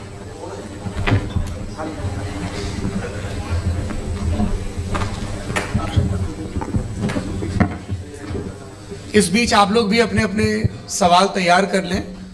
ये ध्यान रखेंगे कि मैं यहां से सवाल लूंगा, आप लोगों को अपना हाथ ऊपर करना है, अपना नाम बताना है, और अधिकतम 3 वाक्यों में अपना सवाल पूरा करना है। कई लोग सवाल की जगह भाषण देने लगते हैं, उससे आज बचना है। जी मुफ्ती साहब, पहला सवाल आपका, 16 मिनट है, हम दोनों लोगों के सवाल लेंगे। जी जी बहुत शुक्रिया। आपकी जो अभी बात हुई बहुत अहम थी, मैं इसको चाहूँगा कि आगे डिस्कस करूँ, लेकिन चूंकि अभी ये वो सेगमेंट है क्रॉस एग्जामिनेशन, तो सबसे पहला सवाल आपसे ये है कि जो मैं इतनी देर से कॉन्टिंजेंसी आर्ग्यूमेंट आपको बता रहा था, ये अकल से ही बता रहा था हजरत, आप ये बताएं कि आप इन्फिनिट रिग्रेस ऑफ कॉजेस को पॉसिबल मानते हैं या नेसेसरी बीइंग के एग्जिस्टेंस को सही समझते हैं, चूंकि 2 ही ऑप्शन हो सकता है, आप ये बताएं। देखिए, आपको मैं ईमानदारी से बात करूं, एक तो मैं कॉन्टिजेंसी वर्ड ठीक से समझता हूं, और इस वक्त भी जो आपने अंग्रेजी के अल्फाज इस्तेमाल किए वो ज़रा थोड़े से मुझे डिफिकल्ट और कॉम्प्लिकेटेड लगे, तो आप ज़रा सिंपल जबान में सवाल कर सकते हैं? बिल्कुल कर सकता हूँ। यूनिवर्स की हर चीज कॉन्टिंजेंट होने का मतलब यह है कि वो अपने एग्जिस्टेंस में किसी के ऊपर डिपेंडेंट है। जो भी चीज डिपेंडेंट होगी वो चीज इंडिपेंडेंट नहीं हो सकती, तो उसका कोई ना कोई कॉज होगा। तो अब आप क्या समझते हैं कि ये इन्फिनिट रिग्रेस है, यानी कॉज पर कॉज, कॉज पर कॉज, कॉज पर कॉज, और कभी कोई यानी ये एंडलेसली चलता रहा? क्योंकि अगर ऐसा होगा तो हम तो एग्जिस्टेंस में आते ही नहीं। लॉजिकली ये मुत्तफक अलैह चीज है, मुत्तफक अलैह, अग्रीड अपॉन। इस पे हमने एग्री किया था कि मुश्किल शब्द आएगा तो अर्थ बताना पड़ेगा। तो इन्फिनिट रिग्रेस तो पॉसिबल नहीं है, तो कहीं ना कहीं आपको रुकना पड़ेगा ऐसे नेसेसरी बीइंग पर। नहीं, कोई जरूरत नहीं रुकने की। किसने कहा आप रुकना पड़ेगा? आप रुकते हैं खुदा पे, आप नहीं रुकते। आप कहते हैं वो हमेशा से, जब उस वक्त से है जब वक्त नहीं था। आप कहाँ रुकते हैं कि अब हुआ था वो? आप नहीं कहते। हम क्यों नहीं मान सकते कि यूनिवर्स जो है और बल्कि मल्टीवर्सेस जो है वो हमेशा से हैं, वो बनती हैं, बिगड़ती हैं। एक हमारे यहाँ एक चीज़ है, ब्लैक होल, वो समेट लेता है वापस, फिर ब्लास्ट होता है, फिर फैल जाता है। और इसमें हमारी तो खैर कोई औकात ही नहीं है। इंसान की एक छोटे से जर्रे पे हम 50-60 साल की उम्र रखते हैं, जो करोड़ों अरबों साल की कायनात है उसमें, और पैदा भी नहायत ही बेहुदा वजह से हुए थे। तो इसमें है ये सोचना कि इसकी वजूहात और ये क्यों है, ये डिपेंडेंट है, ये हम देख रहे हैं। क्या मालूम, आप सोचिए कि ये जो फैल रही है कायनात, ये कहाँ फैल रही है, ये कहाँ जा रही है, और ये फैल क्यों रही है? अरे बना ली थी तुमने, रुको भैया, काफी है। ये फैल क्यों रही है? ये और कौन सी कायनात जिसे मैं दूरबीन से देखता हूं तो 2 बिलियन लाइट ईयर पे है, उससे मेरा कोई वास्ता ही नहीं है। 2 बिलियन ईयर यानी अगर मैं 80,000 माइल्स पर सेकेंड से चलूं तो 20 करोड़ साल में वहां पहुंच जाऊंगा। इसकी जरूरत क्या थी? ये दुनिया, ये कायनात तो इंसान अशरफुल मखलूकात के लिए बनाई गई ना। तो ये सब ये टर्म समझ में नहीं आया। इसमें कोई खास समझने वाली बात थी भी नहीं। ये जो अल्टीमेट कहा यह जाता है कि ये जो पूरी यूनिवर्स है, ये जो दुनिया है, ये इंसान के लिए बनाई गई। अच्छा, ये सब इंसान के लिए। क्यों साहब, सही है ना? बिल्कुल, लेकिन इसका ये मतलब नहीं कि किसी चीज के पीछे रीजन आपको नहीं पता तो रीजन नहीं है, इसे कहते हैं नहीं argument from नहीं, limited मुझे perspective। मुझे मुझे नहीं पता, लेकिन मेरी जिम्मेदारी नहीं है। वो बिल्कुल सही कहा था उसने, बर्टन रसल ने। आपने उसे मजाक में टाल दिया कि भाई आप एक दावा कर रहे हैं, मैं क्यों कहूं कि ये गलत है दावा? आप प्रूफ कीजिए, मेरे पे जिम्मेदारी ही नहीं है, मैंने थोड़ी कहा है। आप प्रूफ कीजिए कि ये सही है। आप आर्ग्यूमेंट ऑफ कंटिजेंसी आप का जवाब कोई ही नहीं दे सवाल रहे हैं। पूछना चाहेंगे? है? आप सवाल पूछना चाहेंगे मुफ्ती साहब से?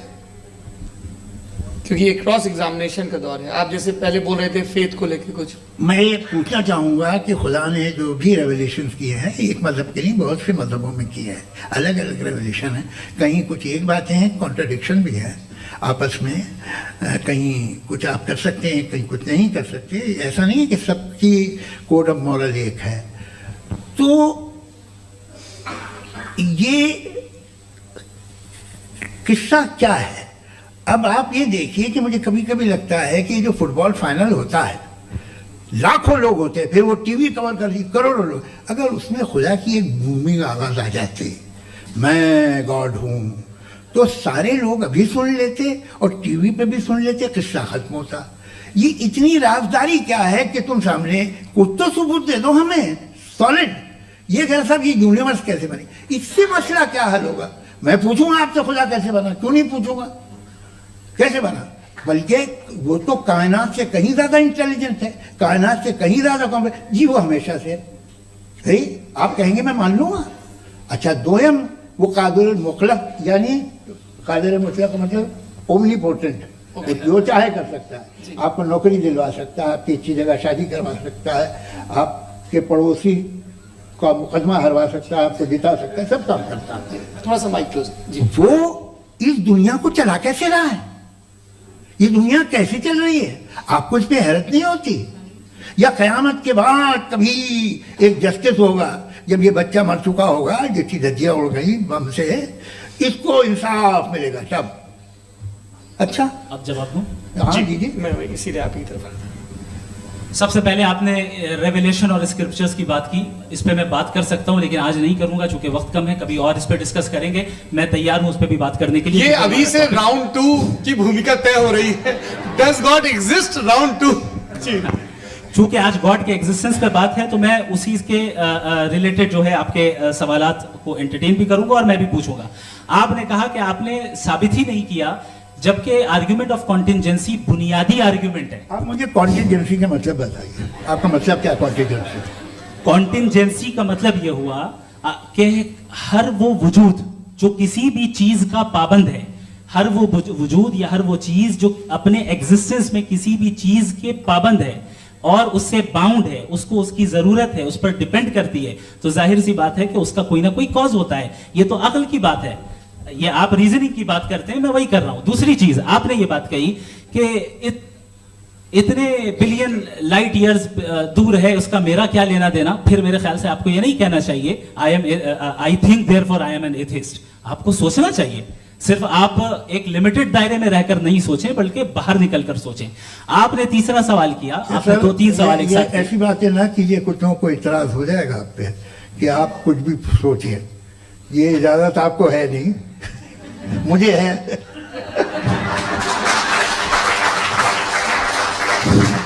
जी, आपने प्रॉब्लम ऑफ इविल के ताल्लुक से सवाल किया और बार बार आप एक लफ्ज रिपीट कर रहे हैं कि ओमनीपोटेंट गॉड है, ऑल पावरफुल गॉड है। यही तो दरअसल समझना है कि गॉड का कॉन्सेप्ट क्या है। प्रॉब्लम ऑफ इविल जो है, प्रॉब्लम ऑफ इविल दर हकीकत 2 असम्पशंस पर कायम है। अगर आप इन 2 असम्पशंस को समझ जाएं तो ये प्रॉब्लम नहीं रहेगी, आर्ग्यूमेंट आपको समझ में आ जाएगी कि ये कोलैप्स कर जाता है। पॉइंट नंबर 1, यानी जो आपका सबसे पहला फॉल्स असम्पशन है कि गॉड मर्सीफुल है, ओमनीपोटेंट है, दुनिया में जुल्म हो रहा है। लेकिन आपको यह समझना चाहिए कि हमारे वर्ल्ड व्यू के मुताबिक गॉड सिर्फ ओमनीपोटेंट और सिर्फ मर्सीफुल नहीं है, बल्कि वो ऑल वाइज भी है और वो ऑल नोइंग भी है। उसके हर काम के पीछे हिकमत और विजडम है। ये कोई जरूरी नहीं है कि वो हिकमत और विजडम आपको समझ में आए या मुझे समझ में आए। अगर आप जो समझ रहे हैं उसके मुताबिक आप फैसला कर रहे हैं, ये लिमिटेड पर्सपेक्टिव से आर्ग्यूमेंट है। और इस चीज को हम अपनी दुनिया में, अपने लाइफ में, डेली लाइफ में इस प्रिंसिपल को एक्सेप्ट करते हैं। हम जब किसी डॉक्टर के पास जाते हैं, डॉक्टर के पास जाकर वो अगर उसने हमें कोई दवाई दी है तो हम ये तो नहीं कहते कि जब तक आपके पास जितना नॉलेज और जितना विजडम नहीं है, आपने क्यों ये दवाई दी है, तब तक हम इस चीज को एक्सेप्ट नहीं करेंगे। नहीं कहते, हम उसकी अथॉरिटी को तस्लीम करते हैं। क्यों? क्योंकि उसकी हम जानते हैं कि वो नॉलेजेबल है, वो विजडम वाला है, हमसे ज्यादा नॉलेज और हमसे ज्यादा विजडम है। बताएं सर। मैं डॉक्टर में और खुदा में बड़ा डिफरेंस है। डॉक्टर पढ़ा लिखा होता है, एक तो मैं उसकी बात सुनूंगा। दो ये नहीं कुछ जवाब तो ये भी नहीं है सर प्लीज, अगर सब ऑडियंस से बोलने लगेंगे तो फिर मतलब नहीं सिविलाइज्ड बहस का। मतलब आप ये कहें कि चूंकि आप डॉक्टर पे बिलीव करते हैं इसलिए खुदा पे बिलीव किए, क्या ये मिसाल आपको समझाने के लिए आर्गुमेंट है, इस पे आपको इतराज नहीं है। तो सिंपल बात ये है कि मैं अगर ये यकीन कर लूं कि एक ओमनी पेटेंट उसकी मसलहत है, ये जो बच्चे मर रहे हैं ये मसलहत है उसकी, मुझे नहीं चाहिए इसकी मसलहत। उसकी मसलहत नहीं, यही तो समझना है, मतलब एक्सपीरियंस। अच्छा, इस आपने अभी मेरी बात पूरी सुनी नहीं। मैंने कहा आपका पूरा आर्ग्यूमेंट दो फॉल्स असम्पशंस पर है। एक फॉल्स असम्पशन मैंने बता दिया, दूसरा फॉल्स असम्पशन ये है कि इस दुनिया में इविल के होने का कोई गुड रीजन नहीं है, जबकि हमारे पास बाज रीजंस मौजूद हैं, हमारे पास बाज वजूहात मौजूद हैं। अगर इस दुनिया में इविल ना हो तो आप गुड को डिफाइन कैसे करेंगे? अगर जुल्म ना हो आप इंसाफ को समझेंगे कैसे? अगर तारीकी ना हो तो आप राइट को समझेंगे कैसे? बहुत अच्छे। अभी और सुन लें, अभी और बाकी है। ये तो बात बहुत पसंद आई साहब मुझे कि जब तक रेप ना हो तब तक औरतों की इज्जत का ख्याल आपने मेरा जवाब पूरा सुना ही नहीं। जब तक के बच्चों का कत्ल ना किया जाए तब तक आपको बच्चों की मासूमियत की इज्जत। आपने पूरा जवाब सुना ही क्या बात है, क्या आपने नुक्ता निकाला? आपने पूरा जवाब सुना ही नहीं। आप सुन लें, मेरी बात सुन लें। ये मैंने आपको एक चीज बताई। दूसरी चीज, इस दुनिया में हम आए हैं टेस्ट के लिए, हमारा टेस्ट हो रहा है और हर इंसान का अलग अलग अंदाज में टेस्ट होता है। और इस दुनिया में अगर इविल मौजूद है तो वो इविल जरिया है हमारे अंदर ह्यूमन नोबल क्वालिटीज को डेवलप करने का और अलग अलग फील्ड में प्रोग्रेस करने का। और अगर हमारे अंदर और इस दुनिया में इविल नहीं होता तो बताइए टेस्ट का मतलब क्या होता? अगर मैं अपने स्टूडेंट को एमसीक्यूज दूं और उसमें सिर्फ राइट आंसर लिख कर दे दूं और कहूं तुम्हारा टेस्ट हो गया, ये मीनिंगलेस है। इस दुनिया में अगर हम टेस्ट के लिए आए हैं तो जाहिर है गुड एंड इविल दोनों मौजूद है। तो अगर गुड एंड इविल दोनों मौजूद है तो ये इविल भी खुदा का बनाया हुआ है। जी हाँ, खुदा का बनाया हुआ है। लेकिन अच्छा चलो अच्छी बात। जी बिल्कुल, तो बिल्कुल खुदा ने बनाया। अभी तो ये है कि जो मेजॉरिटी है दुनिया में वो इविल है, तो ये खुदा एक्चुअली इविल के साइड पे लग रहा है मुझे। बिल्कुल भी नहीं, मैं बता मेजॉरिटी में तो वो है। क्या बात कर रहे हैं भाई आप? मैं बहुत कोई भी जो मुंसिफ होगा, चाहे आपका अपना घर हो जिसके आप सबसे बड़े हैं, चाहे आपकी ऑर्गेनाइजेशन हो जो आप चलाते हैं, वहां पर आप इविल रखेंगे साबित करने को कि बाकी लोग शरीफ हैं। मेरी बात सुनिए, क्या ये आर्ग्यूमेंट ही गलत है? अगर कि जब तक के कोई इविल नहीं होगा तब तक के शरीफ आदमी शरीफ नहीं लगेगा। अगर एग्जामिनर गलत ऑप्शन दे रहा है तो एग्जामिनर इविल नहीं हो गया, जो गलत ऑप्शन को सेलेक्ट कर रहा है वो फेल होगा। क्रिएटर ने इविल को बनाया है लेकिन वो इविल नहीं है। अच्छा सुनिए मेरी बात, हाँ। Let me complete sir. जी जी। क्रिएटर ने इविल को बनाया है टेस्ट के लिए, वो इविल नहीं है। इविल वो होगा जो उसे इख्तियार करेगा। छुरी को बनाने वाला गलत नहीं होता है, छुरी का गलत इस्तेमाल करने वाला गलत होता है। रेप को कैसे गलत इस्तेमाल करते हैं? रेप इंसान के फ्री विल का नतीजा है। ये रेप कैसे गलत इस्तेमाल होता है? ये मुझे अब सुन लें, अब सुन लें। गलत इस्तेमाल होता हाँ मैं बता रहा हूँ, कैसे गलत मैं बता रहा हूँ जी। कि जो इविल इस दुनिया में मौजूद है उसके कई सारे तरीके हैं। एक तरीका इंसान का अपना फ्री विल है। अब अगर कोई रेपिस्ट रेप कर रहा है तो इसका गॉड का कसूर नहीं है, वो अपने फ्री विल का गलत इस्तेमाल कर रहा है, उसको सजा मिलनी चाहिए। अच्छा। और उसी के लिए जहन्नम बनाई गई है। ये फ्री विल का भी बड़ा चक्कर। आप जब कोई बुरा काम करते हैं या कोई बुराई होती है तो ये कहा जाता है कि ये फ्री विल है। 7 billion free wills are moving on this planet. 7 billion free will. और एक आदमी अपनी फ्री विल से मुझे कत्ल कर दे तो मैं खुदा की मर्जी से मरा हूं कि इसकी फ्री विल की वजह से? मेरी मौत खुदा के हाथ है या ये फ्री विल वाले के हाथ? खुदा ने फ्री विल का निजाम बनाया है और उस निजाम का गलत इस्तेमाल करके कोई आपको ये मार गलत रहा है, इस्तेमाल करके मेरा कत्ल कर देता है। अब मेरी मौत का जिम्मेदार कौन है? वो इंसान जिम्मेदार है। वो इंसान। जी। ये कहना कि और उसको सजा मिलेगी।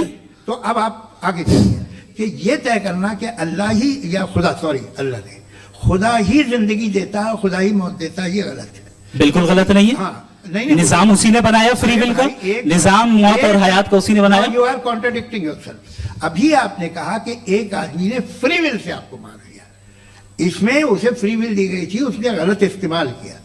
7 billion free wills are moving on this planet, और आप चाह रहे हैं कि मैं सिर्फ खुदा का ध्यान करूं। ये 7 बिलियन फ्री विल्स को मुझे लुक आफ्टर करना पड़ेगा कि नहीं? ये तो तबाहियां कर रही हैं और तबाहियां ज्यादा हो रही हैं।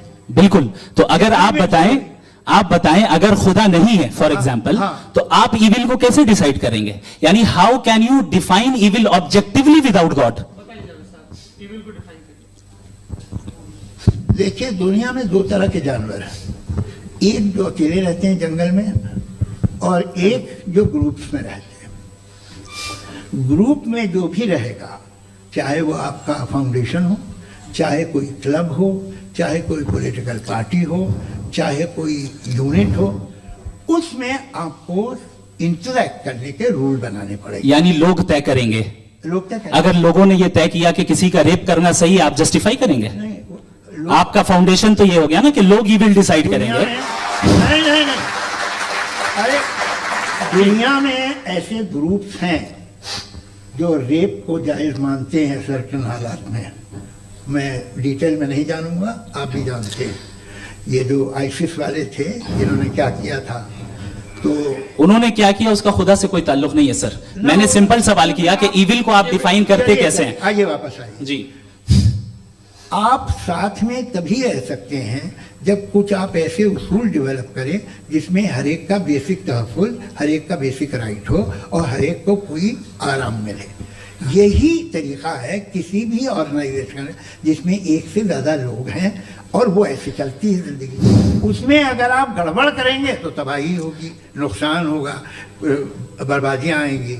और अगर उसमें आप घर ले लीजिए ना, एक हस्बैंड है, एक वाइफ है, बच्चे हैं, वालदा भी हैं, 2 बहनें भी हैं, एक भाई भी है।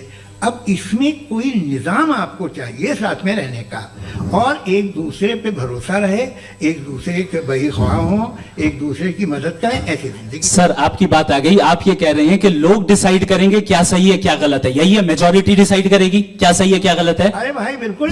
मेजॉरिटी अगर ये कहे कि नाजी जर्मनी के साथ जिस तरह मेजॉरिटी थी कि जेनोसाइड करना सही, आप जस्टिफाई करेंगे?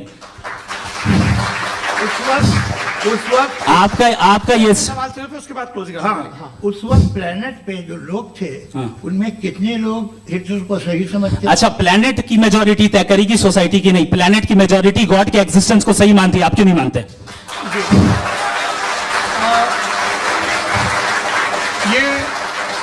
हेलो ये क्रॉस क्वेश्चन का राउंड यहाँ पर समाप्त होता है।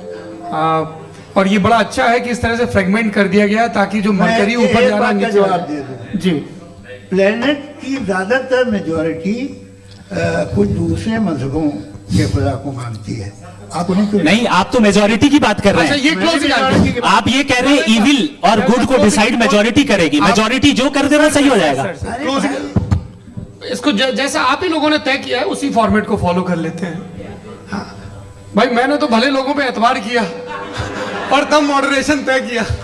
जी, आपके पास 5 मिनट का वक्त है, क्लोजिंग आर्ग्यूमेंट है, उसके बाद हम ऑडियंस से क्वेश्चन आंसर लेंगे जावेद साहब के क्लोजिंग आर्ग्यूमेंट के बाद। ओके, बहुत शुक्रिया जी। हमारा जो टॉपिक है डज गॉड एग्जिस्ट, मैं इस पे इतने एकेडमिक तैयारी करके आया था। मुझे था कि मैंने सोचा था कि कई सारे मैं आर्ग्यूमेंट्स दूंगा, लेकिन वक्त की भी किल्लत और जावेद साहब बार बार इधर उधर चले जा रहे थे तो उसको भी थोड़ा एंटरटेन करना पड़ गया। डज गॉड एग्जिस्ट पे मैं एक ही आर्ग्यूमेंट दे पाया। आर्ग्यूमेंट्स बहुत हैं और डेफिनेटिव आर्ग्यूमेंट्स हैं, और मेरे आर्ग्यूमेंट को किसी एक राउंड में भी इन्होंने एंटरटेन नहीं किया और रेफ्यूट नहीं किया। एक राउंड में भी नहीं, एक राउंड में भी नहीं। और ना ही अभी आपका क्लोजिंग आर्ग्यूमेंट आएगा, नहीं, वो बता देना। Argument of contingency sir. अरे मैं आपसे कई बार कह चुका हूँ कंटीजेंसी का मतलब अब मैं कैसे समझाऊं आपको आपस में, हाँ आप और कितने आसानी से समझाऊं मैं, मुझे तो नहीं समझ में आ रहा है। आप अपनी जब कंटीजेंसी उर्दू में बोल सकते हैं।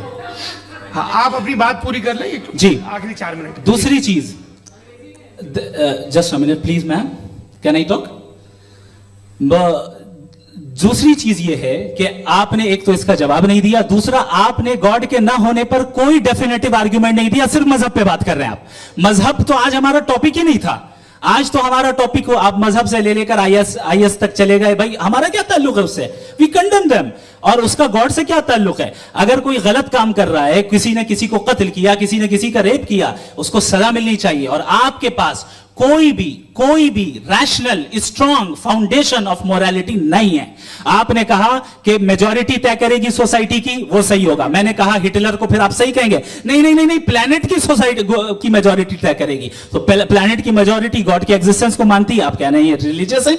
तो यानी आपके पास कोई स्ट्रॉन्ग फाउंडेशन नहीं है ऑब्जेक्टिव मोरालिटी का। ऑब्जेक्टिव मोरालिटी का अगर कोई फाउंडेशन है तो वो सिर्फ गॉड है, गॉड है, गॉड है। थैंक यू जी। ये मुफ्ती शमाइल नदवी साहब का क्लोजिंग आर्ग्यूमेंट था। अब हमारे पास जी ये बड़ा अच्छा है कि दोनों लोगों को मॉडरेटर से शिकायत भी और बोल रहे भाई हमारी शाबाशी भी तो करते चलो। अब मेरी बात जी आपके पास जावेद अख्तर साहब 5 मिनट का वक्त है, ये आपका क्लोजिंग आर्ग्यूमेंट है, टाइम रीसेट कर दें जी। देखिए बहुत सारी बातें हैं। गॉड का डेफिनेशन दुनिया के किसी भी रिलीजन में है कि वो ओमनीपोटेंट है, ओमनीप्रेजेंट है, he is just, he is kind, he loves you and so on. मैं जब दुनिया देखता हूँ तो मुझे कोई ऐसा सुप्रीम पावर यहाँ दिखाई नहीं देती है जो इंसान की बहबूदी के लिए कुछ कर रही हो, कमज़ोर को बचा रही हो, मदद कर रही हो, जालिम को पीछे हटा रही हो। मैं नहीं देखा, तारीख में नहीं। एक तो अगर है और ये देख रहा है तमाशा तो उसका होना न होना बराबर है। दोयम ये कि ये जो है जब आप ये कहते हैं कि कायनात जिसकी कंटीजेंसी है, मैं देखिए वो लफ्ज़ इस्तेमाल किया मैं, तो ये कैसे हो सकती है भाई?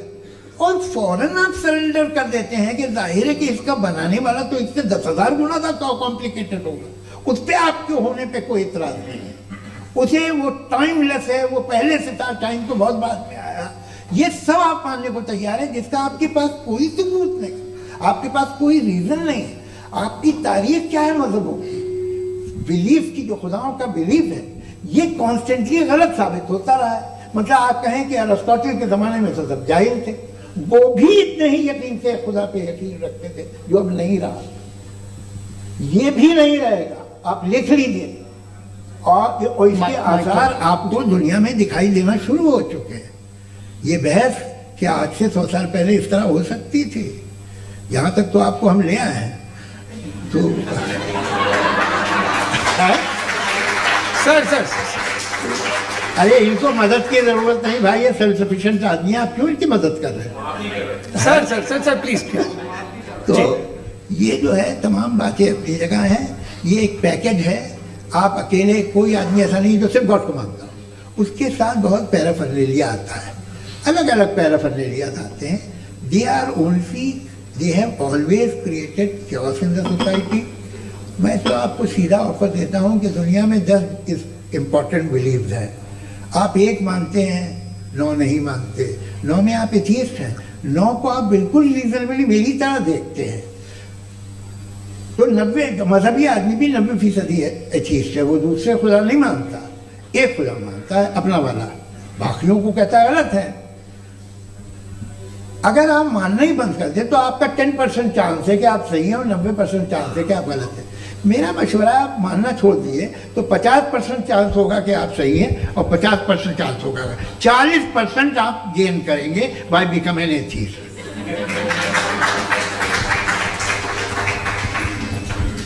ये एक फरसूदा ख्याल है, ये ख़त्म हो रहा है।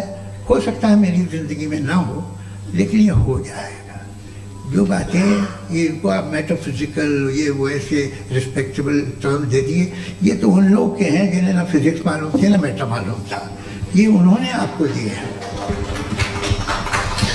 जी बहुत शुक्रिया आप दोनों लोगों का। और अब इस बातचीत का आखिरी राउंड शुरू होगा, डज गॉड एग्जिस्ट की ये बहस मुफ्ती शमाइल नदवी और जावेद अख्तर साहब के बीच।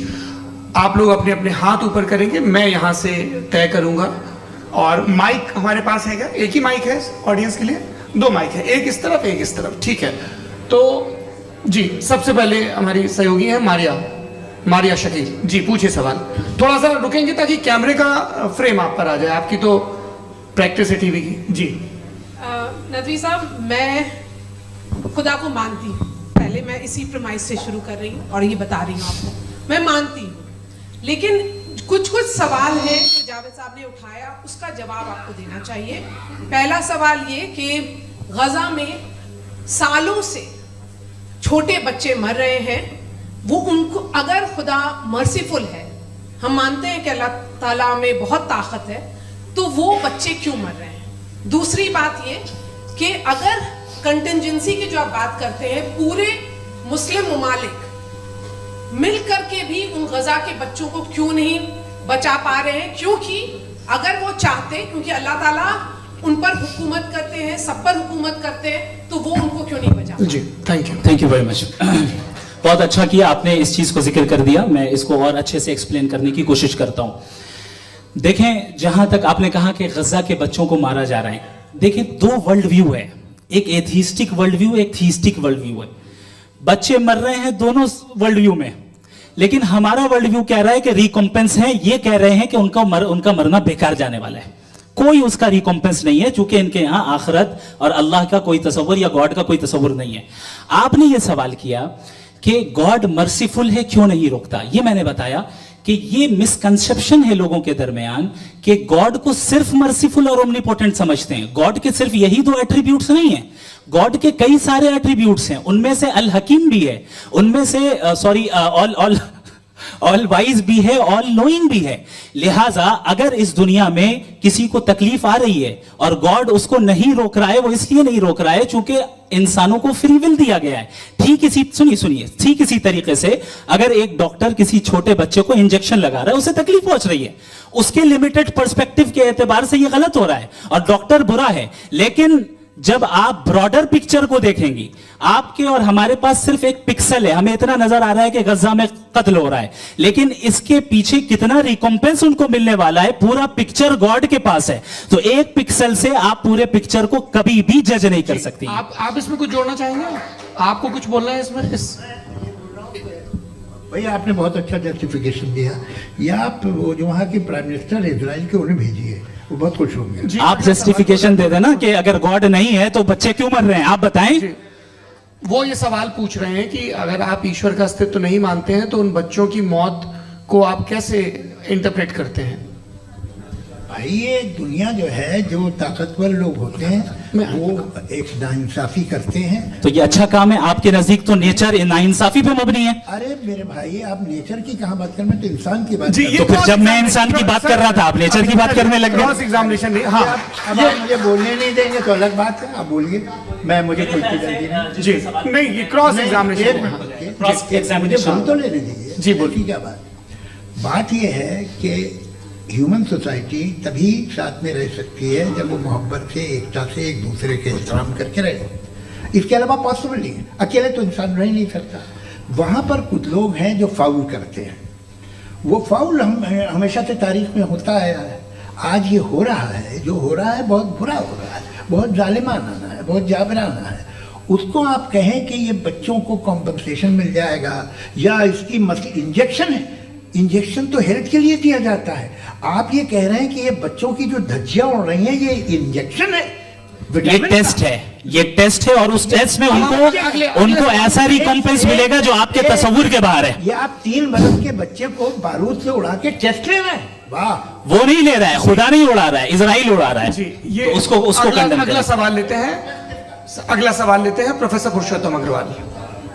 मुफ्ती साहब, एक निवेदन आपसे है कि कम से कम थोड़ा सा माइक क्लोज एक रिलीजियस और फिलोसफिकल मैं प्लीज, एक रिलीजियस और फिलोसफिकल ट्रेडिशन है जो ब्रह्मांड को यानी यूनिवर्स को ही अंतिम मानती है। सर्वम खलु इदम ब्रह्मम, this is Chandogya Upanishad and it completely rules out the existence और नेसेसिटी, आपके शब्दों में necessity of a creator, the creation itself is the creator. तो एक मिनट प्लीज।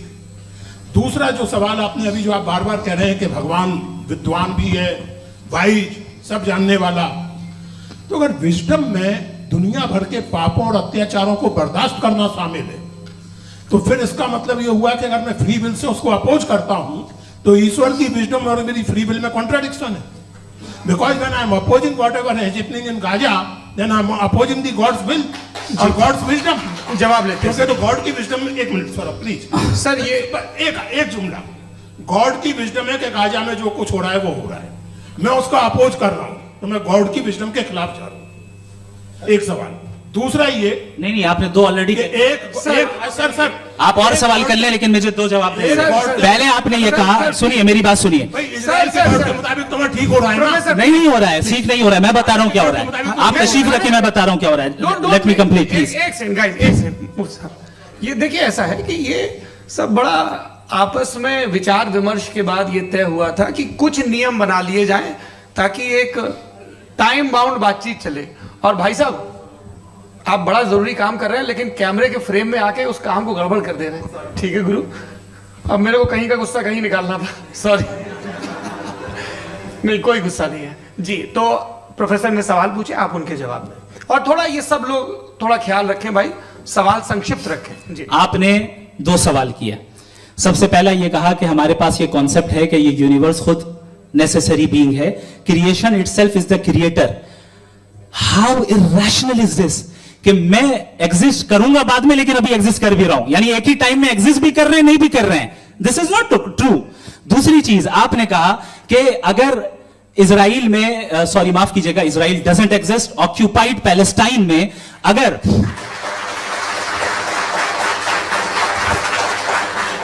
ऑक्यूपाइड पैलेस्टाइन में बच्चों को मारा जा रहा है फ्री विल की वजह से और गॉड नहीं रोक रहा, ये कॉन्ट्रडिक्शन है। ये बताइए कि एक एग्जाम में एक बच्चा गलत आंसर लिख रहा है, सुनिए, एग्जामिनर चाहे तो रोक सकता है, क्यों नहीं रोक रहा है? ये कॉन्ट्रडिक्शन है, ये कॉन्ट्रडिक्शन नहीं है।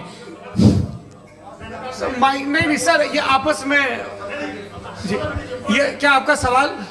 माइक दीजिए। फ्री विल दिया गया है टेस्ट के लिए, अकाउंटेबिलिटी के लिए। अगर फ्री विल नहीं होता तो आप कहते हैं हमें रोबोट बना दिया गया। नॉट मिसरिप्रेजेंट माय पोजीशन, आपकी जो भी पोजीशन, मैं अपनी फ्री विल के नाते, अपने ह्यूमन विजडम के नाते गाजा में हो रही अत्याचार का विरोध करता हूं। बिल्कुल करना चाहिए। के हिसाब से मैं गॉड की विजडम का विरोध कर रहा हूं? बिल्कुल नहीं, जो हो रहा है गॉड, बिल्कुल भी नहीं, बिल्कुल भी नहीं।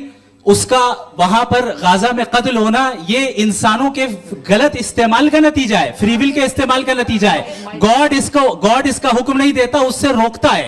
यही तो मसला है ना, आपके लिए कॉन्सेप्ट क्लियर नहीं भाई, आपने तो बताया था इंजेक्शन लगाने से बच्चे को तकलीफ होती है, ये इंजेक्शन लगा। सर आप ऐसे रेटोरिक स्टेटमेंट दे तब तो कोई मसला नहीं समझते रहेंगे। This is a rhetoric statement, this is not a logical argument sir. I am sorry. आखिरी 30 मिनट बड़े मुश्किल होने वाले हैं जी। मुफ्ती साहब आगे बैठे हैं, इनको माइक दीजिए। हाँ तरुण, माइक आप अपने पास रखिए, आपको कैमरे का फ्रेम पता है जी। सबसे पहले दोनों को मुबारकबाद। एक सर अपना आप नाम बता दें। आप अमेरिका में शिकागो में रहते हैं, इतना मुझे याद है। बताया आप, यासीर नदीम अलवाजदी मेरा नाम है। जावेद सर, आपसे एक क्वेश्चन है इन्फिनिट रिग्रेस के ताल्लुक से। एक हाइपोथेटिकल सिनेरियो है, मसलन अगर आप सर माइक थोड़ा सा प्लीज क्लोज रखिए ओके जी।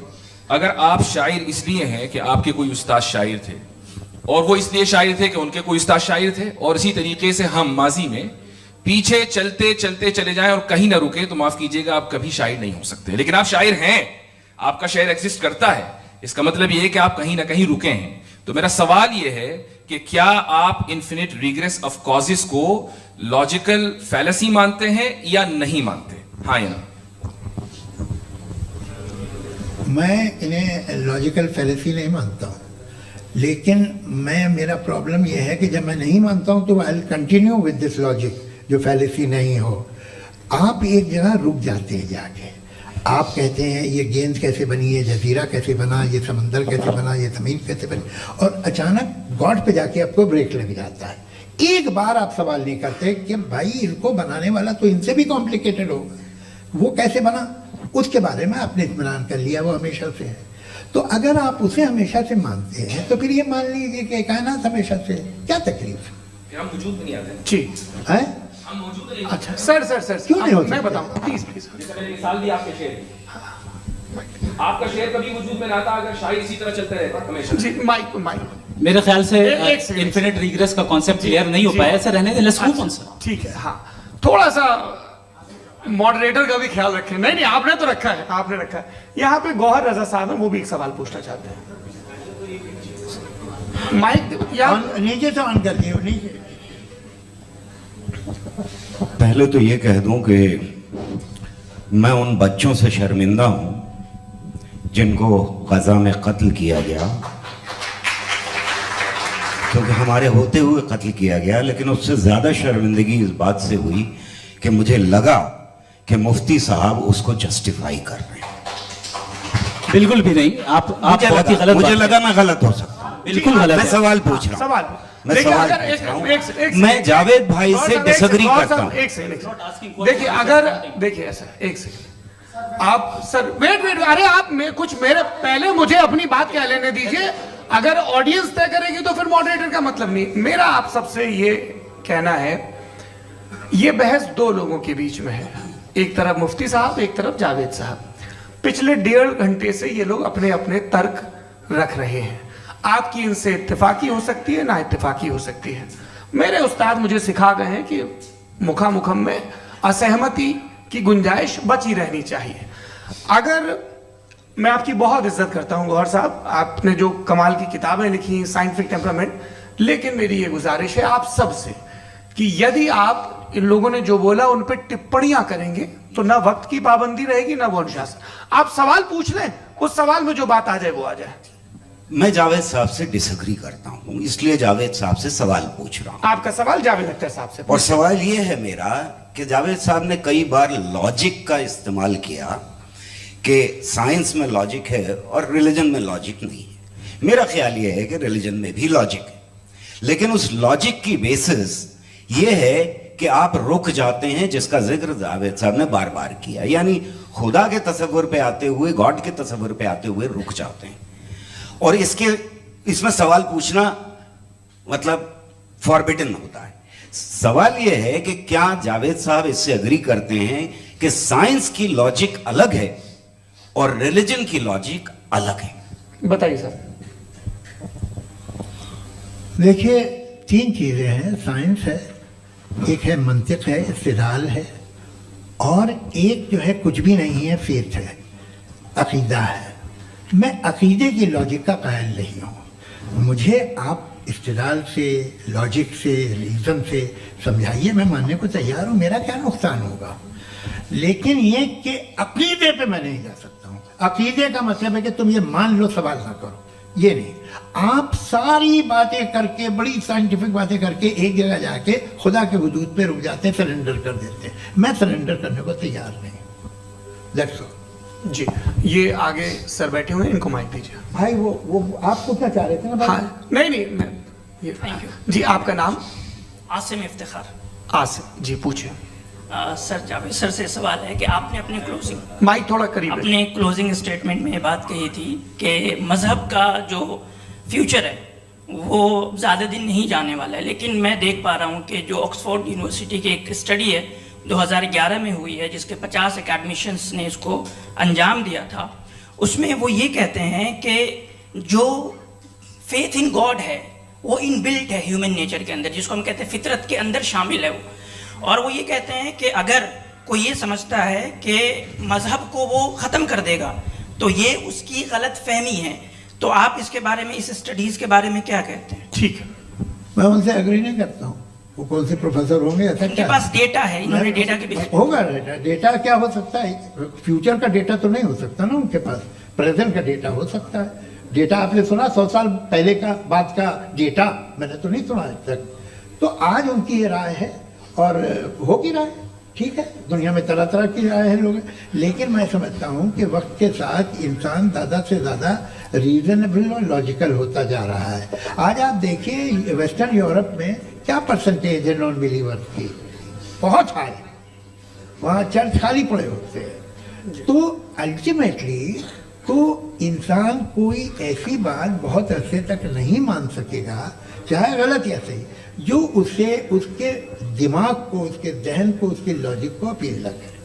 वो कह रहे हैं तो ऑक्सफोर्ड के होंगे, तो कैम्ब्रिज के होंगे, तो मुझे क्या लेना देना। उनका डेटा मुस्तकबिल का नहीं हो सकता है। जी दीपक, हाँ पूछिए। मैं आऊंगा, अभी पीछे की साइड भी आऊंगा, माइक वहीं भेजूंगा 2-3 साल के लिए। जी जावेद साहब, आपसे सवाल है। नमस्ते। अरे भाई, सर, अगर आप ही लोग को तय करना है तो फिर सब, फिर 200 लोग तय कर लेंगे। नहीं sir, please don't do this sir. Sir, everybody has a right sir, but we can only take selected questions. No sir, ये यंग लोग भी हैं तो इनकी ये अब उतने यंग, भाई आप यंग हैं कि नहीं है? वो कह रहे हैं वो भी यंग है साहब, आप उनकी नौजवानी पर दावा उनको ही करने थे। हाँ मुफ्ती साहब, आप यंग, हाँ पूछे। अरे भैया सर, मेरा सवाल ये है, इनसे भी तो पूछो। जी नहीं, बस आपसे एक सवाल है। जैसे थीस्टों के पास अपने जो ईश्वर को मानते हैं, उनके पास अपने सोशल गेट टुगेदर्स हैं। 5 रोजा क्रिसमस आने वाला है, होली है, दिवाली है, ईद है। एथिस्ट क्या ऑफर कर रहे हैं? मतलब मैं इनकी दुकान से बुरमा आना चाहता हूँ उस तरफ, पर मैं अट्रैक्ट नहीं हो पा रहा हूँ। मैं सोशल गेट टुगेदर्स क्या है आपके पास? वो ये कह रहे हैं कि जो धार्मिक लोग हैं, अलग अलग धर्म के लोग, उनके उत्सव त्योहार, कॉन्ग्रेगेशन बहुत हैं। अब आपको मैं एक सुनाता हूँ, यहाँ हिस्टोरियन भी बैठे हैं। मृदुला जी, आप बताइएगा सही है कि नहीं। ये एक कॉन्स्टेंटाइन, एक ग्रीक रोमन बादशाह था, जो क्रिश्चियनिटी आने के 400 साल बाद उसने डिसाइड किया कि मैं क्रिश्चियन हो जाऊंगा, मेरी पूरी स्टेट कैंसिल हो जाएगी। उस जमाने में ऐसे ही होता था, राजा जो धर्म इख्तियार करता था वो जनता भी कर लेती थी। इसलिए कि वो हो गया था बैंकरप्ट, और उसे जो मेडिटेरियन कोस्ट के रिच क्रिश्चियन वो थे मर्चेंट, उससे पैसा चाहिए था। तो उसने कहा यार क्रिश्चियन हो जाओ। तो उसने अपने वजीर से कहा कि भाई ये हिस्ट्री है कि अब हम लोग क्रिश्चियन हो जाते हैं। पहले सर हो जाएंगे, कोई प्रॉब्लम नहीं है, लेकिन एक प्रॉब्लम ये है कि 17 दिसंबर से 25 दिसंबर तक जो पेगन फेस्टिवल होता, जो पेगन थे वो लोग, जो फेस्टिवल होता है वो बंद हो जाएगा, इसलिए कि हम क्रिश्चियन हो गए तो होगा नहीं। तो वो बच्चों को बहुत बुरा लगेगा, पब्लिक को बहुत इंजॉय करते हैं, खासतौर से 25 को मेन डे। उसने कहा ये तो सही कह रहे हो, ये जीसस क्राइस्ट की पैदाइश कब थी? पहले साहब वो अप्रैल में थी। नहीं, कट करो, वो 25 दिसंबर को है। यह हकीकत है जी। और 400 साल बाद क्रिश्चियनिटी के अप्रैल से दिसंबर ले आए, और इसलिए कि यहाँ पेगन फेस्टिवल होता था। अब मनाते हैं आप आराम से। ये जो सारे फेस्टिवल हैं, ये रिलीजन से, हर एक को एक इंटरटेनमेंट डिपार्टमेंट चाहिए होता है अपनी कंपनी चलाने के लिए। तो ये रिलीजन नहीं, ये सेकुलर त्योहार थे जिन्हें रिलीजन्स ने ले लिया है। ये मौसम के थे, फसलों के थे, किसानों के थे, उसको आपने लेके रिलीजियस रंग दे दिया। ये कोई रिलीजन से थोड़ी आए आप। अच्छा, हमें देखिए, हम तो मुल्द हैं, हम ईद मनाते हैं, हम दिवाली मनाते हैं, हम होली मनाते हैं, हम क्रिसमस मनाते हैं। बम्बई की फिल्म इंडस्ट्री की सबसे बड़ी होली हमारे घर में होती है, सबसे बड़ी ईद हमारे घर में होती है। वो हमारे सोशल वो है, हमारे हेरिटेज है। ऐसा थोड़ी है कि we will throw the baby along with the water. ये तो अच्छी चीज़ है, इन्हें रखो, जो बेकार है फेंक दो। जी हाँ, हेलो जी, मेरा सवाल नादवी जी से है। जैसा कि आपने बोला कि गॉड टाइम के भी परे है, और गॉड इतनी कॉम्प्लेक्स चीज़ है कि उसे ह्यूमन माइंड समझ नहीं सकता, और गॉड ने अर्थ पे फ्री विल भी दे दी है। तो आप अपना वक्त ज़ाया क्यों कर रहे हैं गॉड के बारे में बात करके? अपन को तो बात करनी चाहिए कि सोसाइटी को बेहतर कैसे करें। जी, मैं गॉड वही बताता है सोसाइटी को कैसे बेहतर करें। अभी मैं आपका जवाब देता हूँ। आपने कहा कि टाइम पे वो एग्जिस्ट नहीं करता, नहीं, मेरा सवाल ये है कि जैसा आपने बोला कि गॉड बहुत ही कॉम्प्लेक्स चीज है। मैंने कहा ही नहीं कि कॉम्प्लेक्स है, तो आपके अल्फाज हैं। कॉम्प्लेक्स का लफ्ज गॉड के लिए सुइटेबल नहीं है। क्यों? क्योंकि कॉम्प्लेक्स वो चीजें होती हैं जो ऑब्जेक्ट हो। God is not an object जिसको आप इंस्ट्रूमेंट के जरिए लेबोरेटरी में जाके टेस्ट करें, oh it's very complex. No, वो कोई कार का इंजन नहीं है। वो फिलोसॉफिकली नेसेसरी बीइंग ऐसी बीइंग है जो सिंपल बीइंग है। हाँ, आप उसको मुकम्मल तौर पे उसकी तमाम हिकमतों को जान ले और हर चीज को जान ले, ये पॉसिबल नहीं है, क्योंकि वो ऑल वाइज है, आप ऑल वाइज नहीं है, और वो खुदा है, वो आपको सारी चीजें बता दे, ये जरूरी नहीं। मेरा सवाल ये नहीं था। मेरा सवाल ये था कि जब गॉड इतना परे है इस दुनिया से कि उसने अर्थ पे फ्री विल भी दी है, हम सब ह्यूमंस की फ्री विल है, और जो सोसाइटी में हो रहा है वो अपन लोग डिसाइड करेंगे, तो अपन लोग डिसाइड नहीं करेंगे ना, अपन लोग डिसाइड नहीं करेंगे। गॉड जो है, गॉड ने वो उसकी जात, उसकी एग्जिस्टेंस टाइम एंड स्पेस से परे है, लेकिन वो हमारा टेस्ट ले रहा है और उसी गॉड ने हमें बताया कि तुम्हें क्या करना है क्या नहीं करना है, तो जाहिर उस गॉड की बात सुनेंगे ना हम। जी, वो पीछे एक चश्मा लगाए जो मैम खड़ी हैं, उनको दीजिए। हाँ, आप जी जी बिल्कुल आएंगे। देखिए मैं कोशिश कर रहा हूँ सब तरफ जाने की। हाँ, उनको दीजिए माइक। जी, हेलो सर, मैं ओमनी प्रेजेंट नहीं हूँ, टाइम पाबंद हूँ और जहां तक कोशिश कर सकता हूँ करूंगा। जी, अपना नाम बताइए। मेरा नाम उर्सुला है, मैं दिल्ली यूनिवर्सिटी की एक स्टूडेंट हूँ और मैं स्टूडेंट फेडरेशन ऑफ इंडिया से हूँ। मेरा सवाल मुफ्ती जी से है कि इस हॉल के इस कमरे में बैठ के हम लोग रेप की मोरालिटी के बारे में फिलोसफिकली बात तो कर सकते हैं, बट असलियत ये है कि रोजमर्रा की जिंदगी में औरतें रेप के थ्रू गुजरती हैं और हम लोग सिर्फ नंबर्स पे इस तरह नहीं देख सकते, क्योंकि कितनी औरतें हैं इन कंट्रीज में जहां पे आप बता रहे हैं कि केसेस कम हैं, जिनका एक्सेस है कि वो जाके केस फाइल कर सके। कितनी औरतें हैं जो जिनको काम करने की आजादी है उन कंट्रीज में। यूरोप में ये आजादी आ गई, यूरोप में ये रूल्स आ गए, तो हम आज उसके बारे में बात कर पा रहे हैं। जी, जवाब। आपने ये कहा कि कमरे में बंद होकर हम लोग इस पर फिलोसफिकली बात कर सकते हैं, लेकिन हकीकत में क्या हो रहा है, वो ग्राउंड लेवल पे क्या हो रहा है जो बहुत गलत हो रहा है, और वो सफर कर रही है। आई एग्री, बहुत गलत हो रहा है, और जो गलत हो रहा है उसको हमें रोकना है। और क्यों रोकना है, वो गलत क्यों है, हमारे पास इसका ऑब्जेक्टिव फाउंडेशन है, इनके पास उसका ऑब्जेक्टिव फाउंडेशन नहीं है। मैं ये कहना चाह रहा हूं कि जहां पे भी जुल्म हो रहा है, जहां पे भी औरत पे जुल्म हो रहा है, या उसकी इज्जत लूटी जा रही है, या उसे तकलीफ पहुंचाई जा रही है, और सिर्फ औरत नहीं, किसी इंसान के ऊपर भी जुल्म हो रहा है, तो उसके खिलाफ खड़ा होना, ये मोरालिटी हमारे पास गॉड के पास से आई है। वरना जावेद साहब तो कह रहे हैं कि जो है मेजॉरिटी डिसाइड करेगी, तो मेजॉरिटी तो कभी भी बदल सकती है। क्या आप नाचू? ये थोड़ी सी आपको गलतफहमी है। मैं अगर मेरे जुमले से ये मदना निकला या मैंने कहा, तो ये जुमला मैं वापस लेता हूँ। ये मेरा मतलब ही नहीं था कि मेजॉरिटी डिसाइड करे। मेजॉरिटी डिसाइड करे तो दुनिया में बड़ी, वैसे आपने कहा था ये जुमला, अच्छा हो सकता है, मैं मान रहा हूँ। बाद में रिकैप कर लेंगे। अरे एक सेकंड, मैं अपनी एक्सप्लेनेशन देता हूँ। मुनासिब बात यह है कि हम सब के सब दिल में जानते हैं कि क्या अच्छा है क्या बुरा है, हमें पता है अच्छी तरह से। जो लोग बुरे काम करते हैं उन्हें भी मालूम अच्छा क्या है। यही तो सवाल था हजरत कि फिर ये मोरालिटी आई कहां से? Cross examination. हाँ जी, हाँ। मोरालिटी साथ रहने की डिजायर से आई, यानी साथ रहकर जो कुछ कह दे, जो कुछ कर दे, वो हो जाएगा? नहीं नहीं, तो आप कायदे से रह ही कर सकते हैं जब तक लोगों में मोरालिटी हो, वरना आप क्यास हो जाएगा। ये आपको कैसे पता? जी, हमने देखा ना, जहाँ मोरालिटी का क्यास हो गया, हम देखते हैं। कहां पे देखते भाई दुनिया में आप जो ये कह रहे हैं, आप एक कहीं पे अगर गलत हो रहा है इस बहस तो के उसको बाद आप मैं गलत देखिए। आप एपिस्टेमोलॉजी की बात कर रहे हैं, मैं ओंटोलॉजी की बात कर रहा हूं। मैं इस बहस के फाउंडेशन बाद क्या आप है? दोनों लोगों को चाय पे होस्ट करूंगा, वहां पे क्रॉस एग्जामिनेशन कर लीजिएगा। अभी ऑडियंस का हक मार रहे हैं आप लोग भाई, सर जस्ट लोग हैं आप लोग। और ये भाई ये हाँ, उधर आएंगे, इनको भी। जी सर, आएंगे। अच्छा सर मेरा नाम लईकुर रहमान है और मैं अलीगढ़ मुस्लिम यूनिवर्सिटी का स्टूडेंट हूँ। और जहाँ तक मुझे पता है कि sir you are also product of Aligarh Muslim University. मैं भी उसी चमन का बुलबुल। हाँ सर, तो बहुत खुशी हुई मुझे जान करके कि मैं आपसे मिलूंगा। सवाल सर, मेरा सवाल यह है, सर सैयद अली रहमा का नजरिया यह था कि खुदा के वजूद को अकल के दायरे में रह करके तलाश करना, न कि पूरी तौर से उसका इनकार कर देना। Sir how will you define it? नहीं, तो ये तो आप इन्हें बताइए। ये सवाल आपसे, खुदा का वजूद साबित कर रहे हैं। तो सर आपने इनकार कर रखा है, इस वजह से मेरा क्वेश्चन। उन्होंने यही एक सेकंड, सर सैयद ने यही कहा ना कि अकल से आप खुदा के वजूद को साबित नहीं कर सकते, यही कहा ना भाई। वो उन्होंने कहा कर सकते हैं और वो कर दिया गया आज। वो फोन दो। तलाश करना या साबित करना अकल से नहीं हो सकता। अरे सवाल तो सुन लीजिए जी। अकल से नहीं हो सकता है, यही कहा ना आपने। अकल से हो सकता है। अरे वो यही कह रहे भाई, आप बता रहे हो सकता है, वो तो कुछ और। आप अगर सर देखो नौजवान, फोन ले लो। इतनी कमाल की यूनिवर्सिटी है। अरे भाई दे दो, दे दो भाई, मेरी बात सुनो, माइक पे बोलो ताकि जो लाखों लोग देख रहे हैं। माइक दे दो ना। अरे देंगे ना माइक, तुम ठहरो तो। हाँ सर, मेरा सवाल ये था कि सर सैयद अली रहमा का एक नजरिया था अपना कि खुदा का जो वजूद है उसको अकल के दायरे में रह करके तलाश करना है, न कि पूरे तौर से इनकार कर देना है। ये उनका कॉन्सेप्ट था।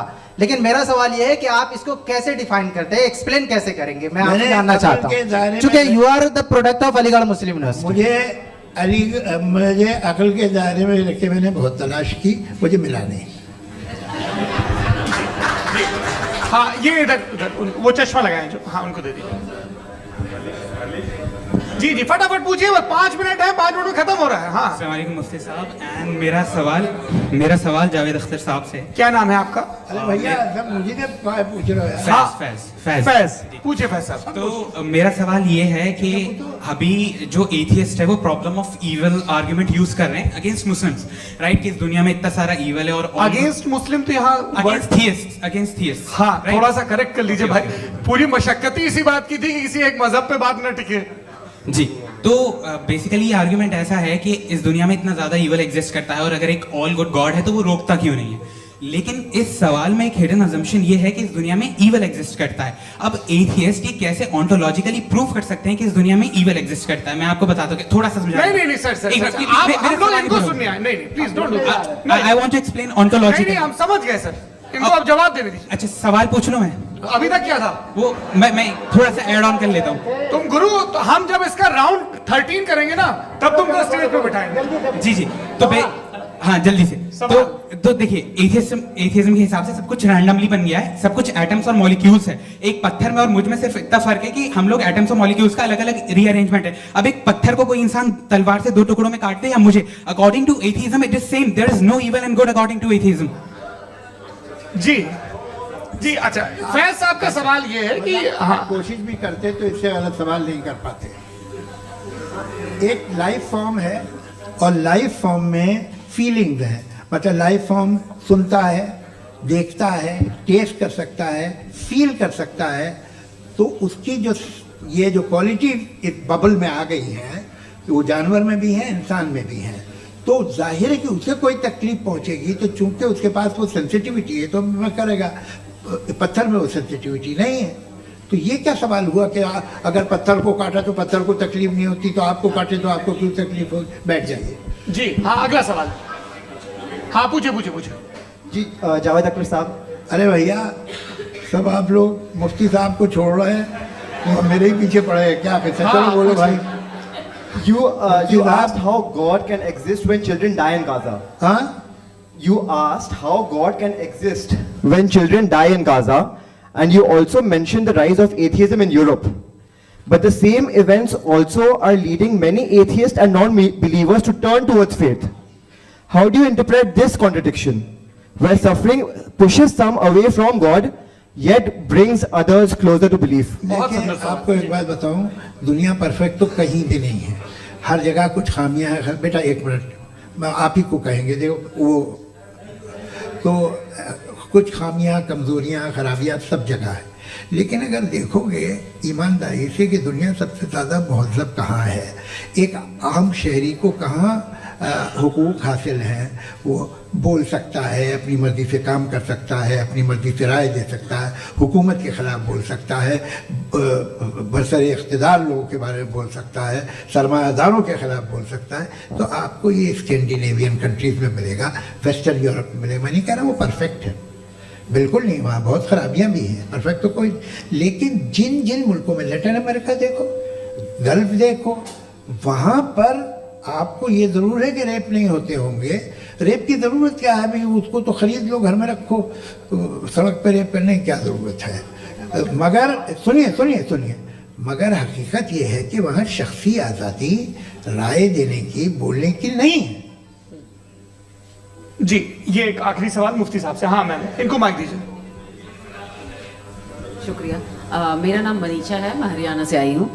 मैं मुफ्ती साहब से एक बात पूछना चाहती हूँ। आप बार बार जावेद साहब को कॉन्ट्राडिक्ट तो कर रहे हैं कि आपने ये कहा, लेकिन आप भी अजम्पशंस के बेसिस पे बात कर रहे हैं। आपने खुदा के होने का कौन सा प्रूफ पेश किया है, खुदा की एग्जिस्टेंस का? अब इस सवाल को अलग रहने दीजिए, कौन एथीस्ट है कौन नहीं है। और दूसरी बात जो आपने एक छोटी सी कही थी कि ये फ्री विल का इस्तेमाल करता है इंसान अपनी, लेकिन उस फ्री विल का इस्तेमाल में मतलब खुदा ने ये दे दी सबको ये इजाजत कि वो कितना घिनौनापन और कितनी ज्यादा खराब से खराब तरीके इस्तेमाल कर सकते हैं। जवाब लोगों को। सुनते जी। आप फ्री विल को मानती है ना, या अब कहती है कि फ्री विल नहीं है ना, मानती है ना? तो अब आपके पास इसका कोई एक्सप्लेनेशन नहीं है कि अगर एक इंसान उस फ्री विल का इस्तेमाल करके गलत काम कर रहा है और बच के अच्छी जिंदगी गुजार के निकल जा रहा है, उसका कोई रिकॉम्पेंस नहीं है। हमारे वर्ल्ड व्यू में जो इंसान गलत काम कर रहा है उसको भी रिकॉम्पेंस यानी उसका बुरा बदला मिलना है, और जो सही काम कर रहा है उसको सही बदला मिलना है। लिहाजा जो फ्री विल है वो इस तरीके से है कि एक लिमिटेड टाइम तक खुदा ने मोहलत दी है। ऐसा नहीं कि छूट दे दी, जो करना है करते रहो हमेशा।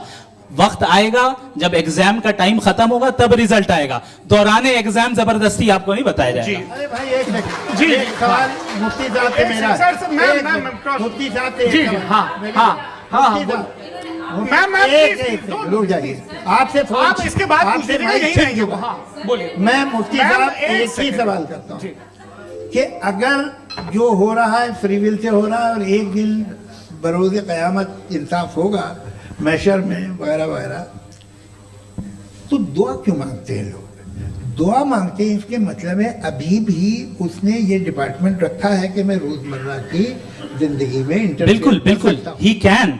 तो तुम कैन हो, तुम मुझे नौकरी दिला देते हो, मेरे बेटे को ग्रीन कार्ड दिला देते हो, और 45,000 बच्चे मरते हैं उन्हें रोकते नहीं हो।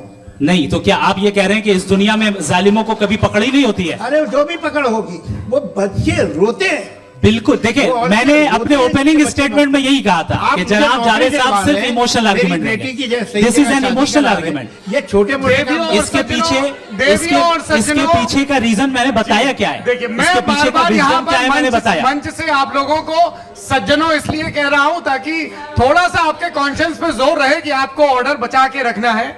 वक्त तय हुआ था, ये वक्त पूरा हुआ, आपने इतने धैर्यपूर्वक सुना, मैं आप सबका बहुत बहुत शुक्रगुजार हूं। यदि इन दोनों विद्वानों की इच्छा होगी तो कभी हम इस बातचीत का राउंड 2, राउंड 3, यही तो देखिए खूबी है इंसान की कि बहस मुबाहसे में वो पड़ा रहता है।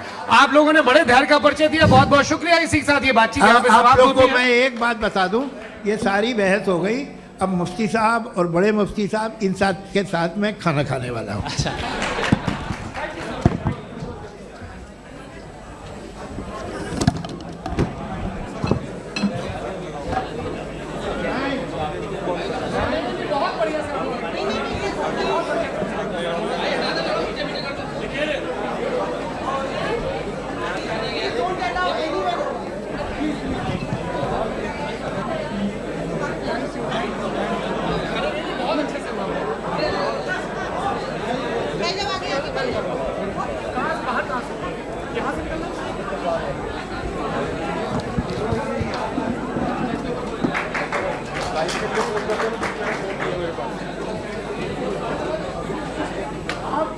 Thank you.